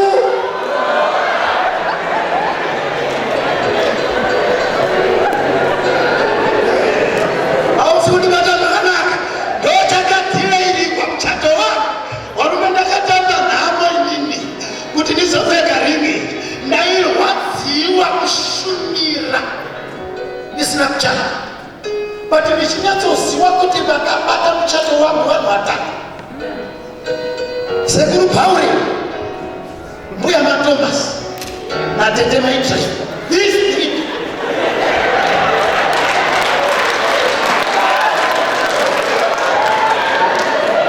sei ndiri kudaro ari kuparizira pamberi ndosaka ndine hasha nemadhimoni handitambi shimwe rangu nemadhimoni varume dhimoni kana riri mumwana wemunhu ngariite check out nezita raJesu because ndinoziva kwandakabva ndinonyatsokunzwisisa kushata kwemuroyi muroyi haana tsitsi amai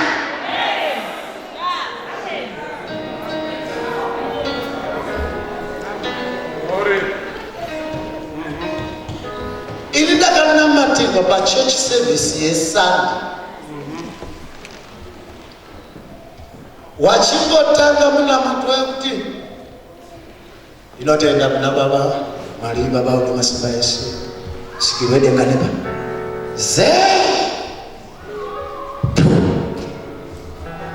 wakazosara kupedzisa muchitendo chevapostori ndatodonaka ndomandambodzimutakure mishewo aikona wakafunga kuti gari tikamuparidza titi patinozopedza waparidza rinengerayo kunyepa sekuru Pauri mbuya maThomas tete maitrai those people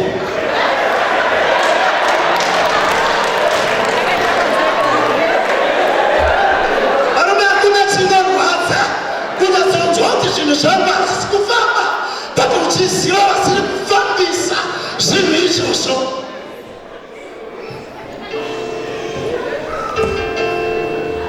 mweya wevanhu vatatu wakabviswa pandiri namufundisi akazobuda hake akaenda kuEmarasi anonzi Gift Mudaka ndiye akaita zuva rese kusvikira doko ndo pakazosaenda sekuru Pauri mbuya maThomas natete maitrai ndakwe pakuchinotoda kuonawo zvinhu zvakudii zvakutofamba wena kunoona imuchando ari pana akati ndinobvisa mombe ari pana akati motika dziripo ari ndinokutaura naizvongwani 2011 musi wa 30 April zvadaro ndikati Jehovha wandibvisa ipapo ndandotokuzi ndikazinyamuda ngechipatara tiri kupa rori yekotakura vanhu kumusha ndikati unzai pepa ndinyore listi yevanhu vanokana uya muchaya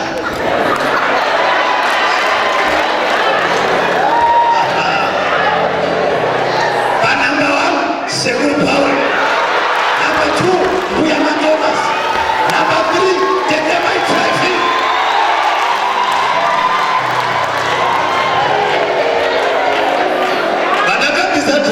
ndatonopepa chikazi vanhu vatatu chete ndikati kana vamwe vakasauya pamunosvika kuchimbisa rori tangai munaisangisa kuri paure okwira watatu avo akakwira murori chibva matina vamwe wese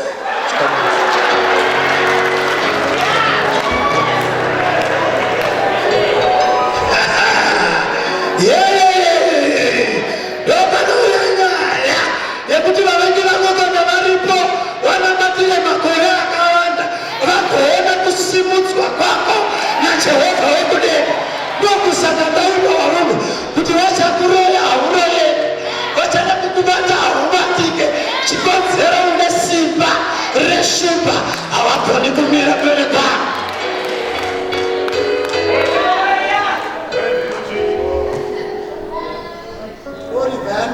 moyo wangu wakutorwadza ndakuda kuvanyatsosvika pekuchinjana naye ichava newe munhamo zviro zvangu zvese ndipo ndandoda ipapo oribva yanonokosva yakatosvika tatopedza tatopfekedzana maringi ndizozve ndikati rori yavo ratenge pawindo dai ndione sekuru pauri nijani ndikati chevomaudza Buya Thomas ndikati baba wakudenga tete matrafuna ndikati kusvaima mburi wasvika mandasimuka ini ndega kuna DJ ine $20 yangu mukabvunza mufundisi mutsoni anokuudzai kuti munhu akatamba pamuchando wake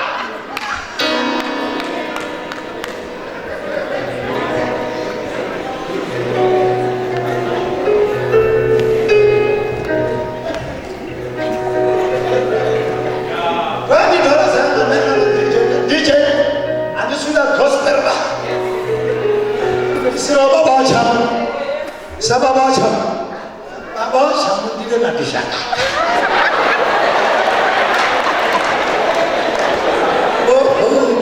Ndikati wamwese garai pasi. Ndotamba nemukadzi wangu uya ndandoti achauya. Obetwa kuti wanichibeki chani. Renda rakarasundeswa ngoko munhu akati tinokusvengesa. It was very nice. Muswe panapa nokundiri. Muswe redi. Wekawa. Aita chaka ni hopa. Abraham. Abraham. Aita chaka ni hopa.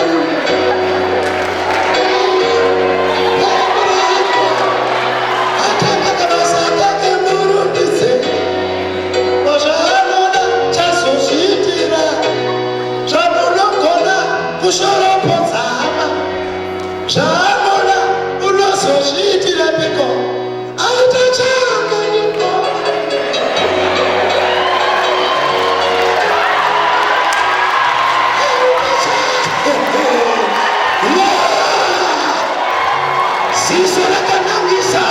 Seguro Power, Sisora Ganangisa, Buyamal Thomas, Sisora Ganangisa, Tetana Itrafi. Warume Sakataka Naka Muswate. That's what I Seguro Power Nintendo.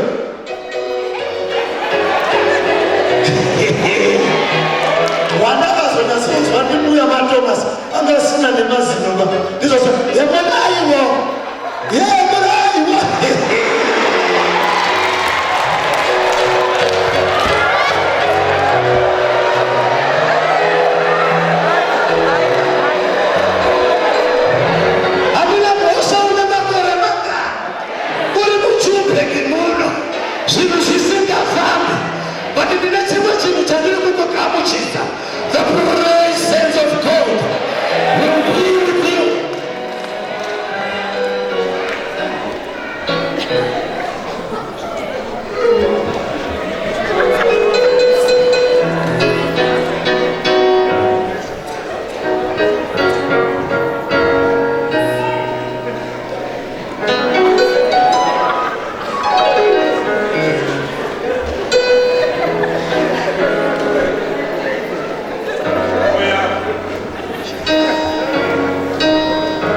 verse 18. Ukaerenga chapter 19 verse yekutanga ndopa uri kuona ndinoda kutarisa time kuti dzanguva dzaenda ndaifana mandapedza na 4:15 zvino takuita 9 minutes to 5 ndaifana mandapedza na 4:4 ndegai ndichimhepe apa ndichiri kungotaura nyaya yepresence.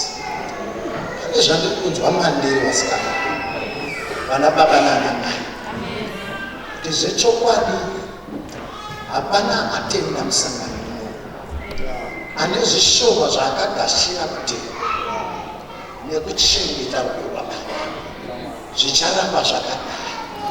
Haundinzwisise sei zviri kufananidzwa iwe uya panasa rakunda zvinofanira kusiyana.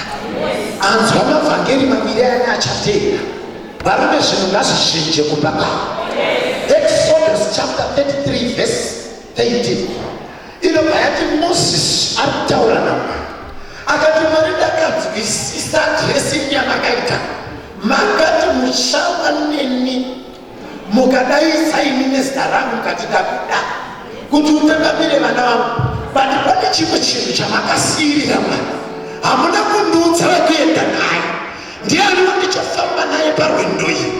Mwari anopindura wena zvikanzi Mose don't worry munozoivereka magumba ndichakuendesa neuwepo hwangu chinhu chichakuperekedza ipresence yangu uchazvinzwa kuti handisi kufamba ndega ndiri kufamba nepresence yemusharukwa.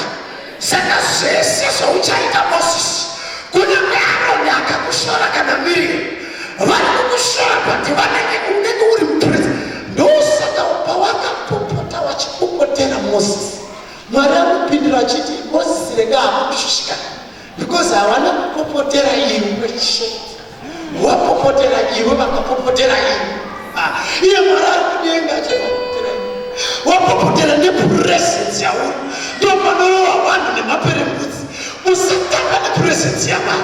Pana mumwe murume nemukadzi ari panapa anofanira kuti mutenderere presence yaMwari.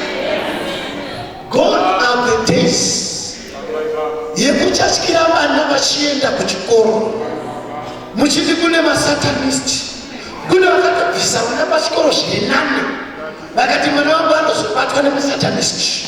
Ini ndaramba the opposite is true. Uchirongedza kirani yemwana wako nemabhuku nemotika inoendesa mwana wako kuchikoro ita everything that concerns my child I put the presence of God. Ini masatanist muri kuchikoro ikoko wokoona nemwana wako usikumezwa iwe regedza satani atakudza zvizhinji pana paatati haufe wakaromba asiyana nazvo akatokutandikira statement kwayo usadzima vakanzi haufe wakarorwa chitangirawo pamberi haufe wakaroorwa iye kumberi kwacho because uri kuziva kuti uri kufamba nepresence yako woendawo nesekoma ngebora ngoma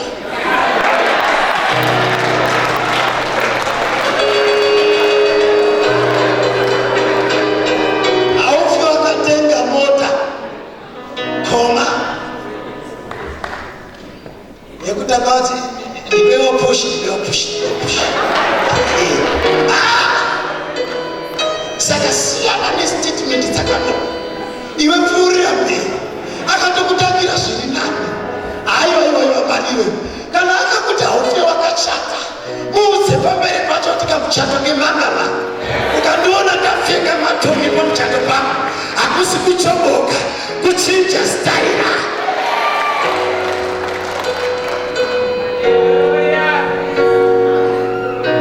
Unondiganzira tambura yakanaka pamberi pevavengi varipo munondiganzira tambura yakanaka pamberi pevavengi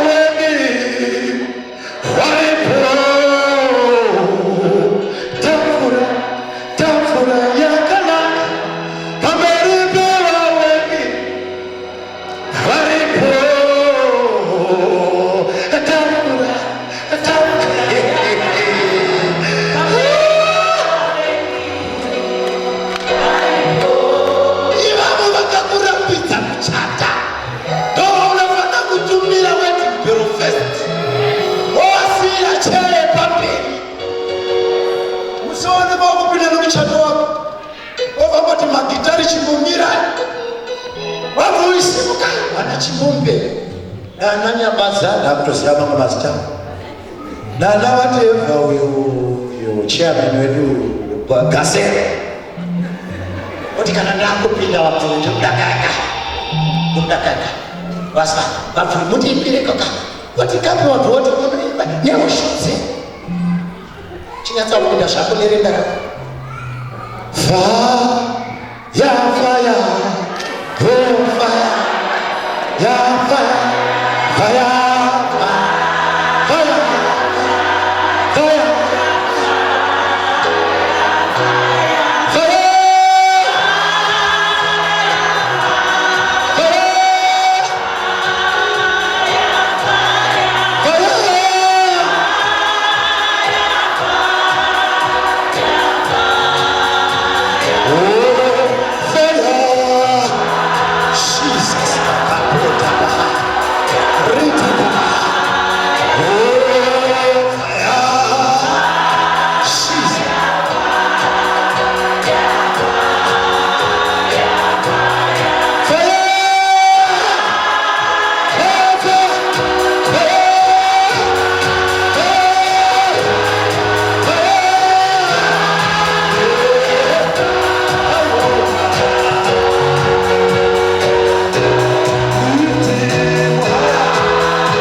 Kurama, kunasame, arikuporofita, banayo tiepara, akatakuna kumwe kwa ndino manye, mafuma achiterera kumashure kwa, ndino manyira kuna Jehova, ndino manyira kumunhu wamwa, patika tukashika kumunhu wamwa, nishamuza kapotse, ukanaitwa nepfumo, kwete raitwa zvekukamba, pfumo rakarima uko, handina kuriona richiuya, musoro wangu wanga uri mudezera mbiri ndishima aufundiswa maniwe vati vanga vaine musoro mudezera mbiri present yamari yanga yakanditarisi ndoyaona kusimudzwa kwapfuma namuvengi wangu ini ndichirava praise and worship maiweka zvimwe zvekumakwakwa zvini kunamata zvinogona kuti uzvipindire mubhedrumu mako woimba nziyo isingaperi simba. My Jesus.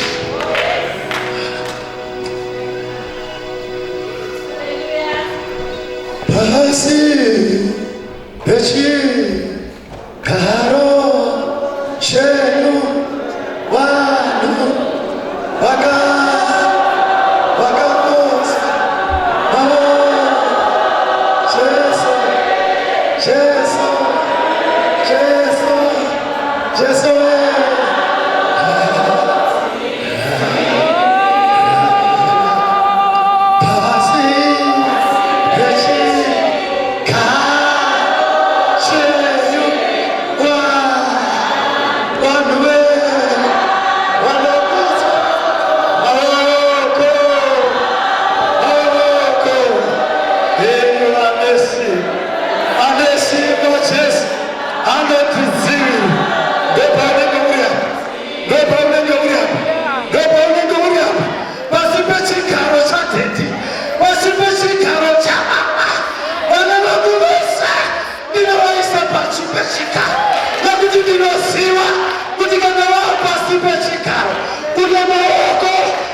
nopaunozozi wakuita nekuchema wapinda pavhesi tenzi mwakaone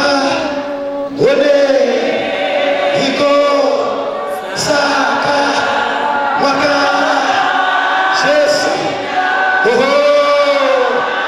mwakaone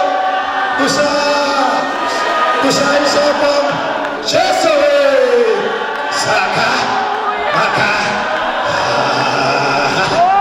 tenzi muri tenzi wewe wangu wabudo dinobuka karira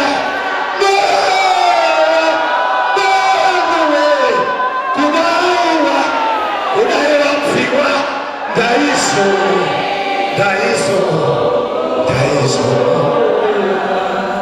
hera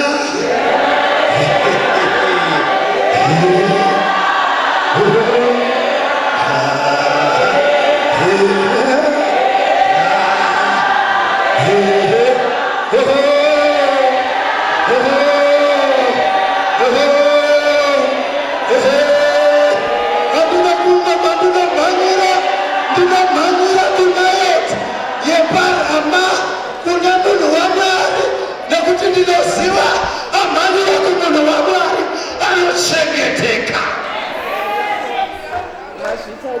nokubva asvika zvikazisami kurondedzera hangu pati pfumo riri mumashure zvikazinaSamuel waita zvakanaka wauya mupuresenzi yaMwari zvikanganwa zvedambudziko ravo let us prophesy ngatipinde munyasha zvekuti Sauro ana hasha hazvina mhosva ngatipinde munyasha ndokubva watanga kupinda munyasha vakatanga kuprofita Sauro akatuma masoja endai munouya nemusoro waDhavhidhi uri mundiro ndiri kumuda pano ndazwa kuti aenda panaiti yeparama masoja anouya ine usoro wakakubuka nehasha vati vari kupinda muzano yepuresenzi yaMwari hosha dzese ndokupera wakajoina Dhavhidhi naSamueri kuprofita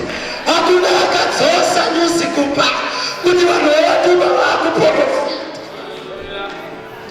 musasoteretere vanhu vari mupuresenzi yaMwari handiri kunamata inene pane mumwe anofuma asina kupfeka paumba pako kana akaramba achikuteerera mumashure memharidzo inei ndokutuma dzimwe nhume dzikasiya dzaumbisa Sauro kuti asi hatina kufanana newaenda pekutanga tiri kunouya nemusoro waDhavhidhi tichisvika panayoti yeparama mweya waMwari ukapata wakatanga unawo kuprofita ndokutuma dzimwe nhume dzechitatu nawo wakaprofita kusvika Sauro asisina wekutuma akasimuka pachiyaiyo umambo akati zvandakunoita chekutanga kunouraya vanhu vasina kunditeerera first ndozvobata Dhavhidhi ndoenda naye my God varume vari muhopo havabatiki musateerera imba yemunhu ari muhopo hwaMwari masvikapo varume munoona tsiva remoto masvikapo munoona tsiva remvura mukaona vamwe vari kukuchingamedzai mufundisi kuti mazuva ano hamusi kubatika musapindure muchiti ndiri kubatika itai kuti zvishu havasi kutaura kubatika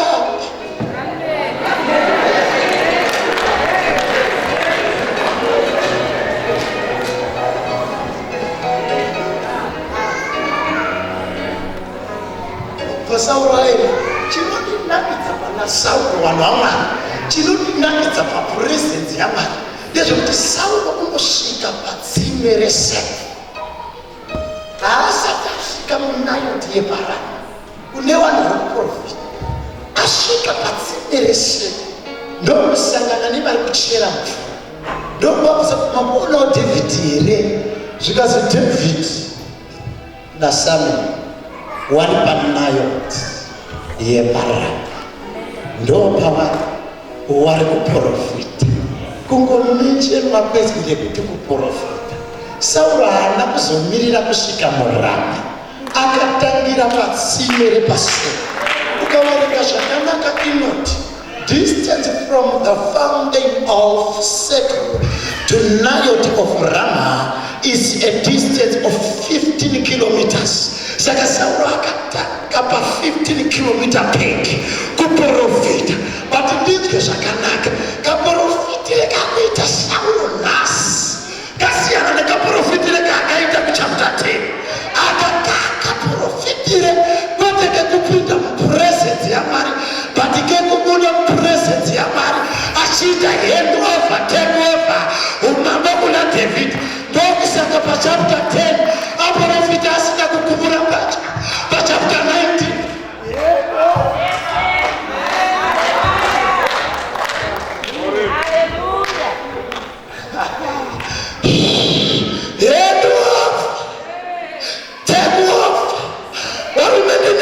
Zvandiri kunzwa pana kune mweya yakakubata iri kutanga kuprofita pa15 kilomita peki ichidzorera zvese zvayakamba muupenyu hwako.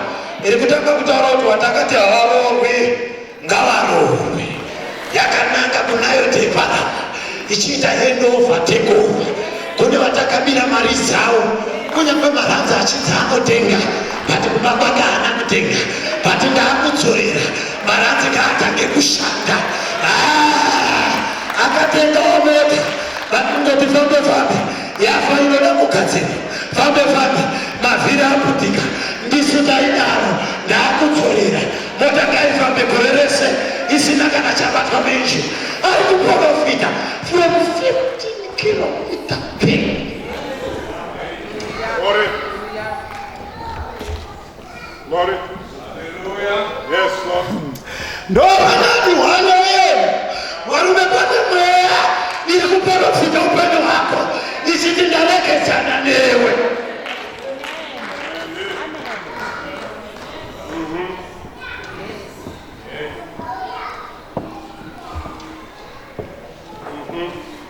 Michael, enda unobvunza Hamani, anomuudza isingazivi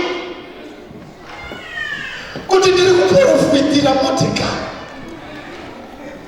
kunze matanda ako ekurovera munhu ari mupresence. Vane mazuva vatora vachitsanya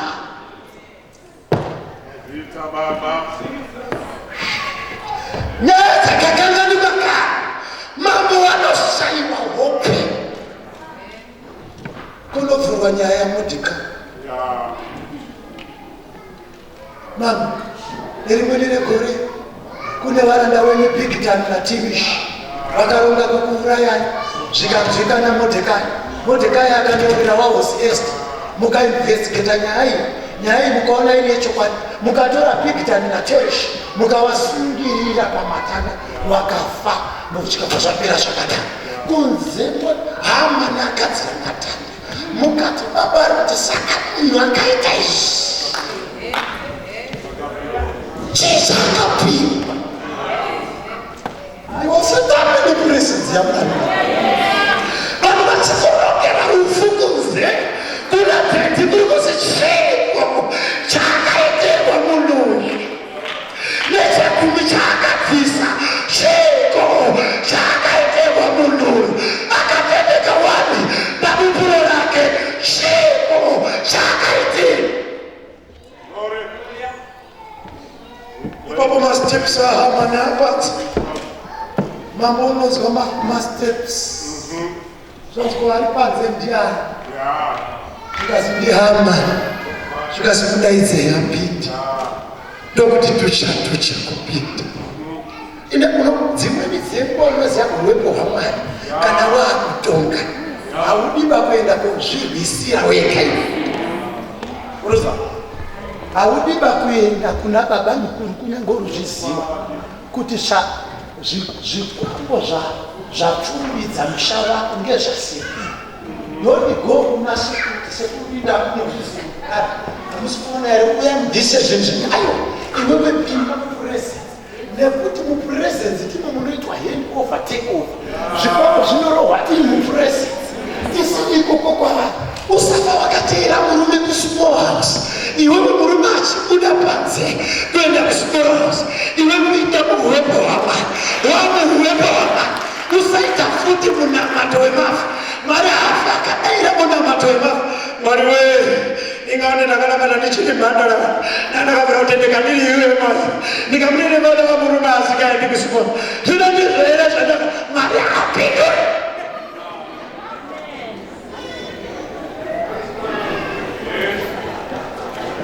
Gazera unoza William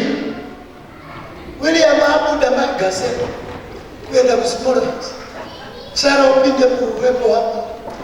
But thank you Jesus for giving me Willie. For giving me Willie.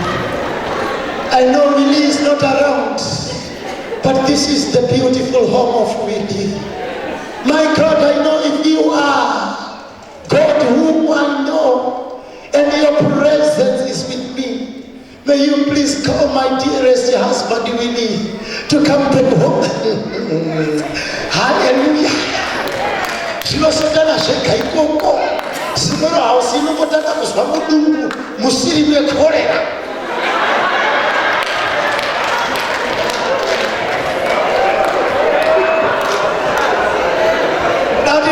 Sweetie, let me just go to the bathroom.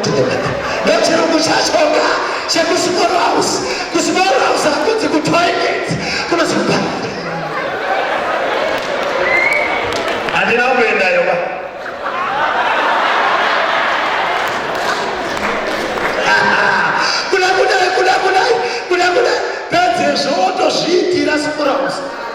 What of Vaco could zip and the way, what can I come to?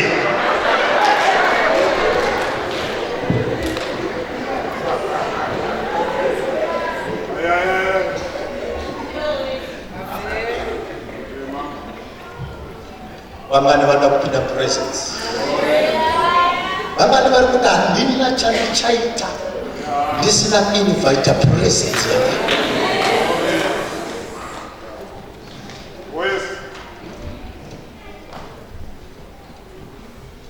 Kanoimbwa parufu asi nditendere mweya waMwari uri kunditaurira kuti ndikaimbe vanhu vakuuya kunonamata. Ipo patori parufu because kune mweya yakaipa iri kufanasi, kune mweya yakaipa iri kuoneka. Unoziya ngu wakomana kudosa kachikada kacheche aka kana mukabuda mesi munodzokera ndipo ene muchaita dambudziko rekuti pamunodzoka tauko mozotoita zvekutodzingirira.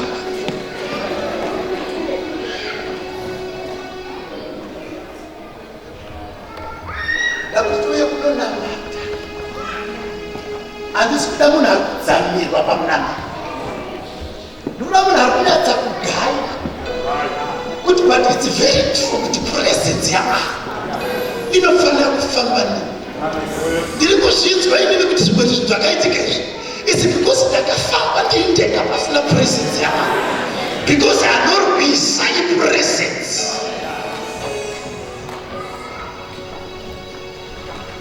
Izwa ndoda kuti tiuye kunonamata. Chinyarara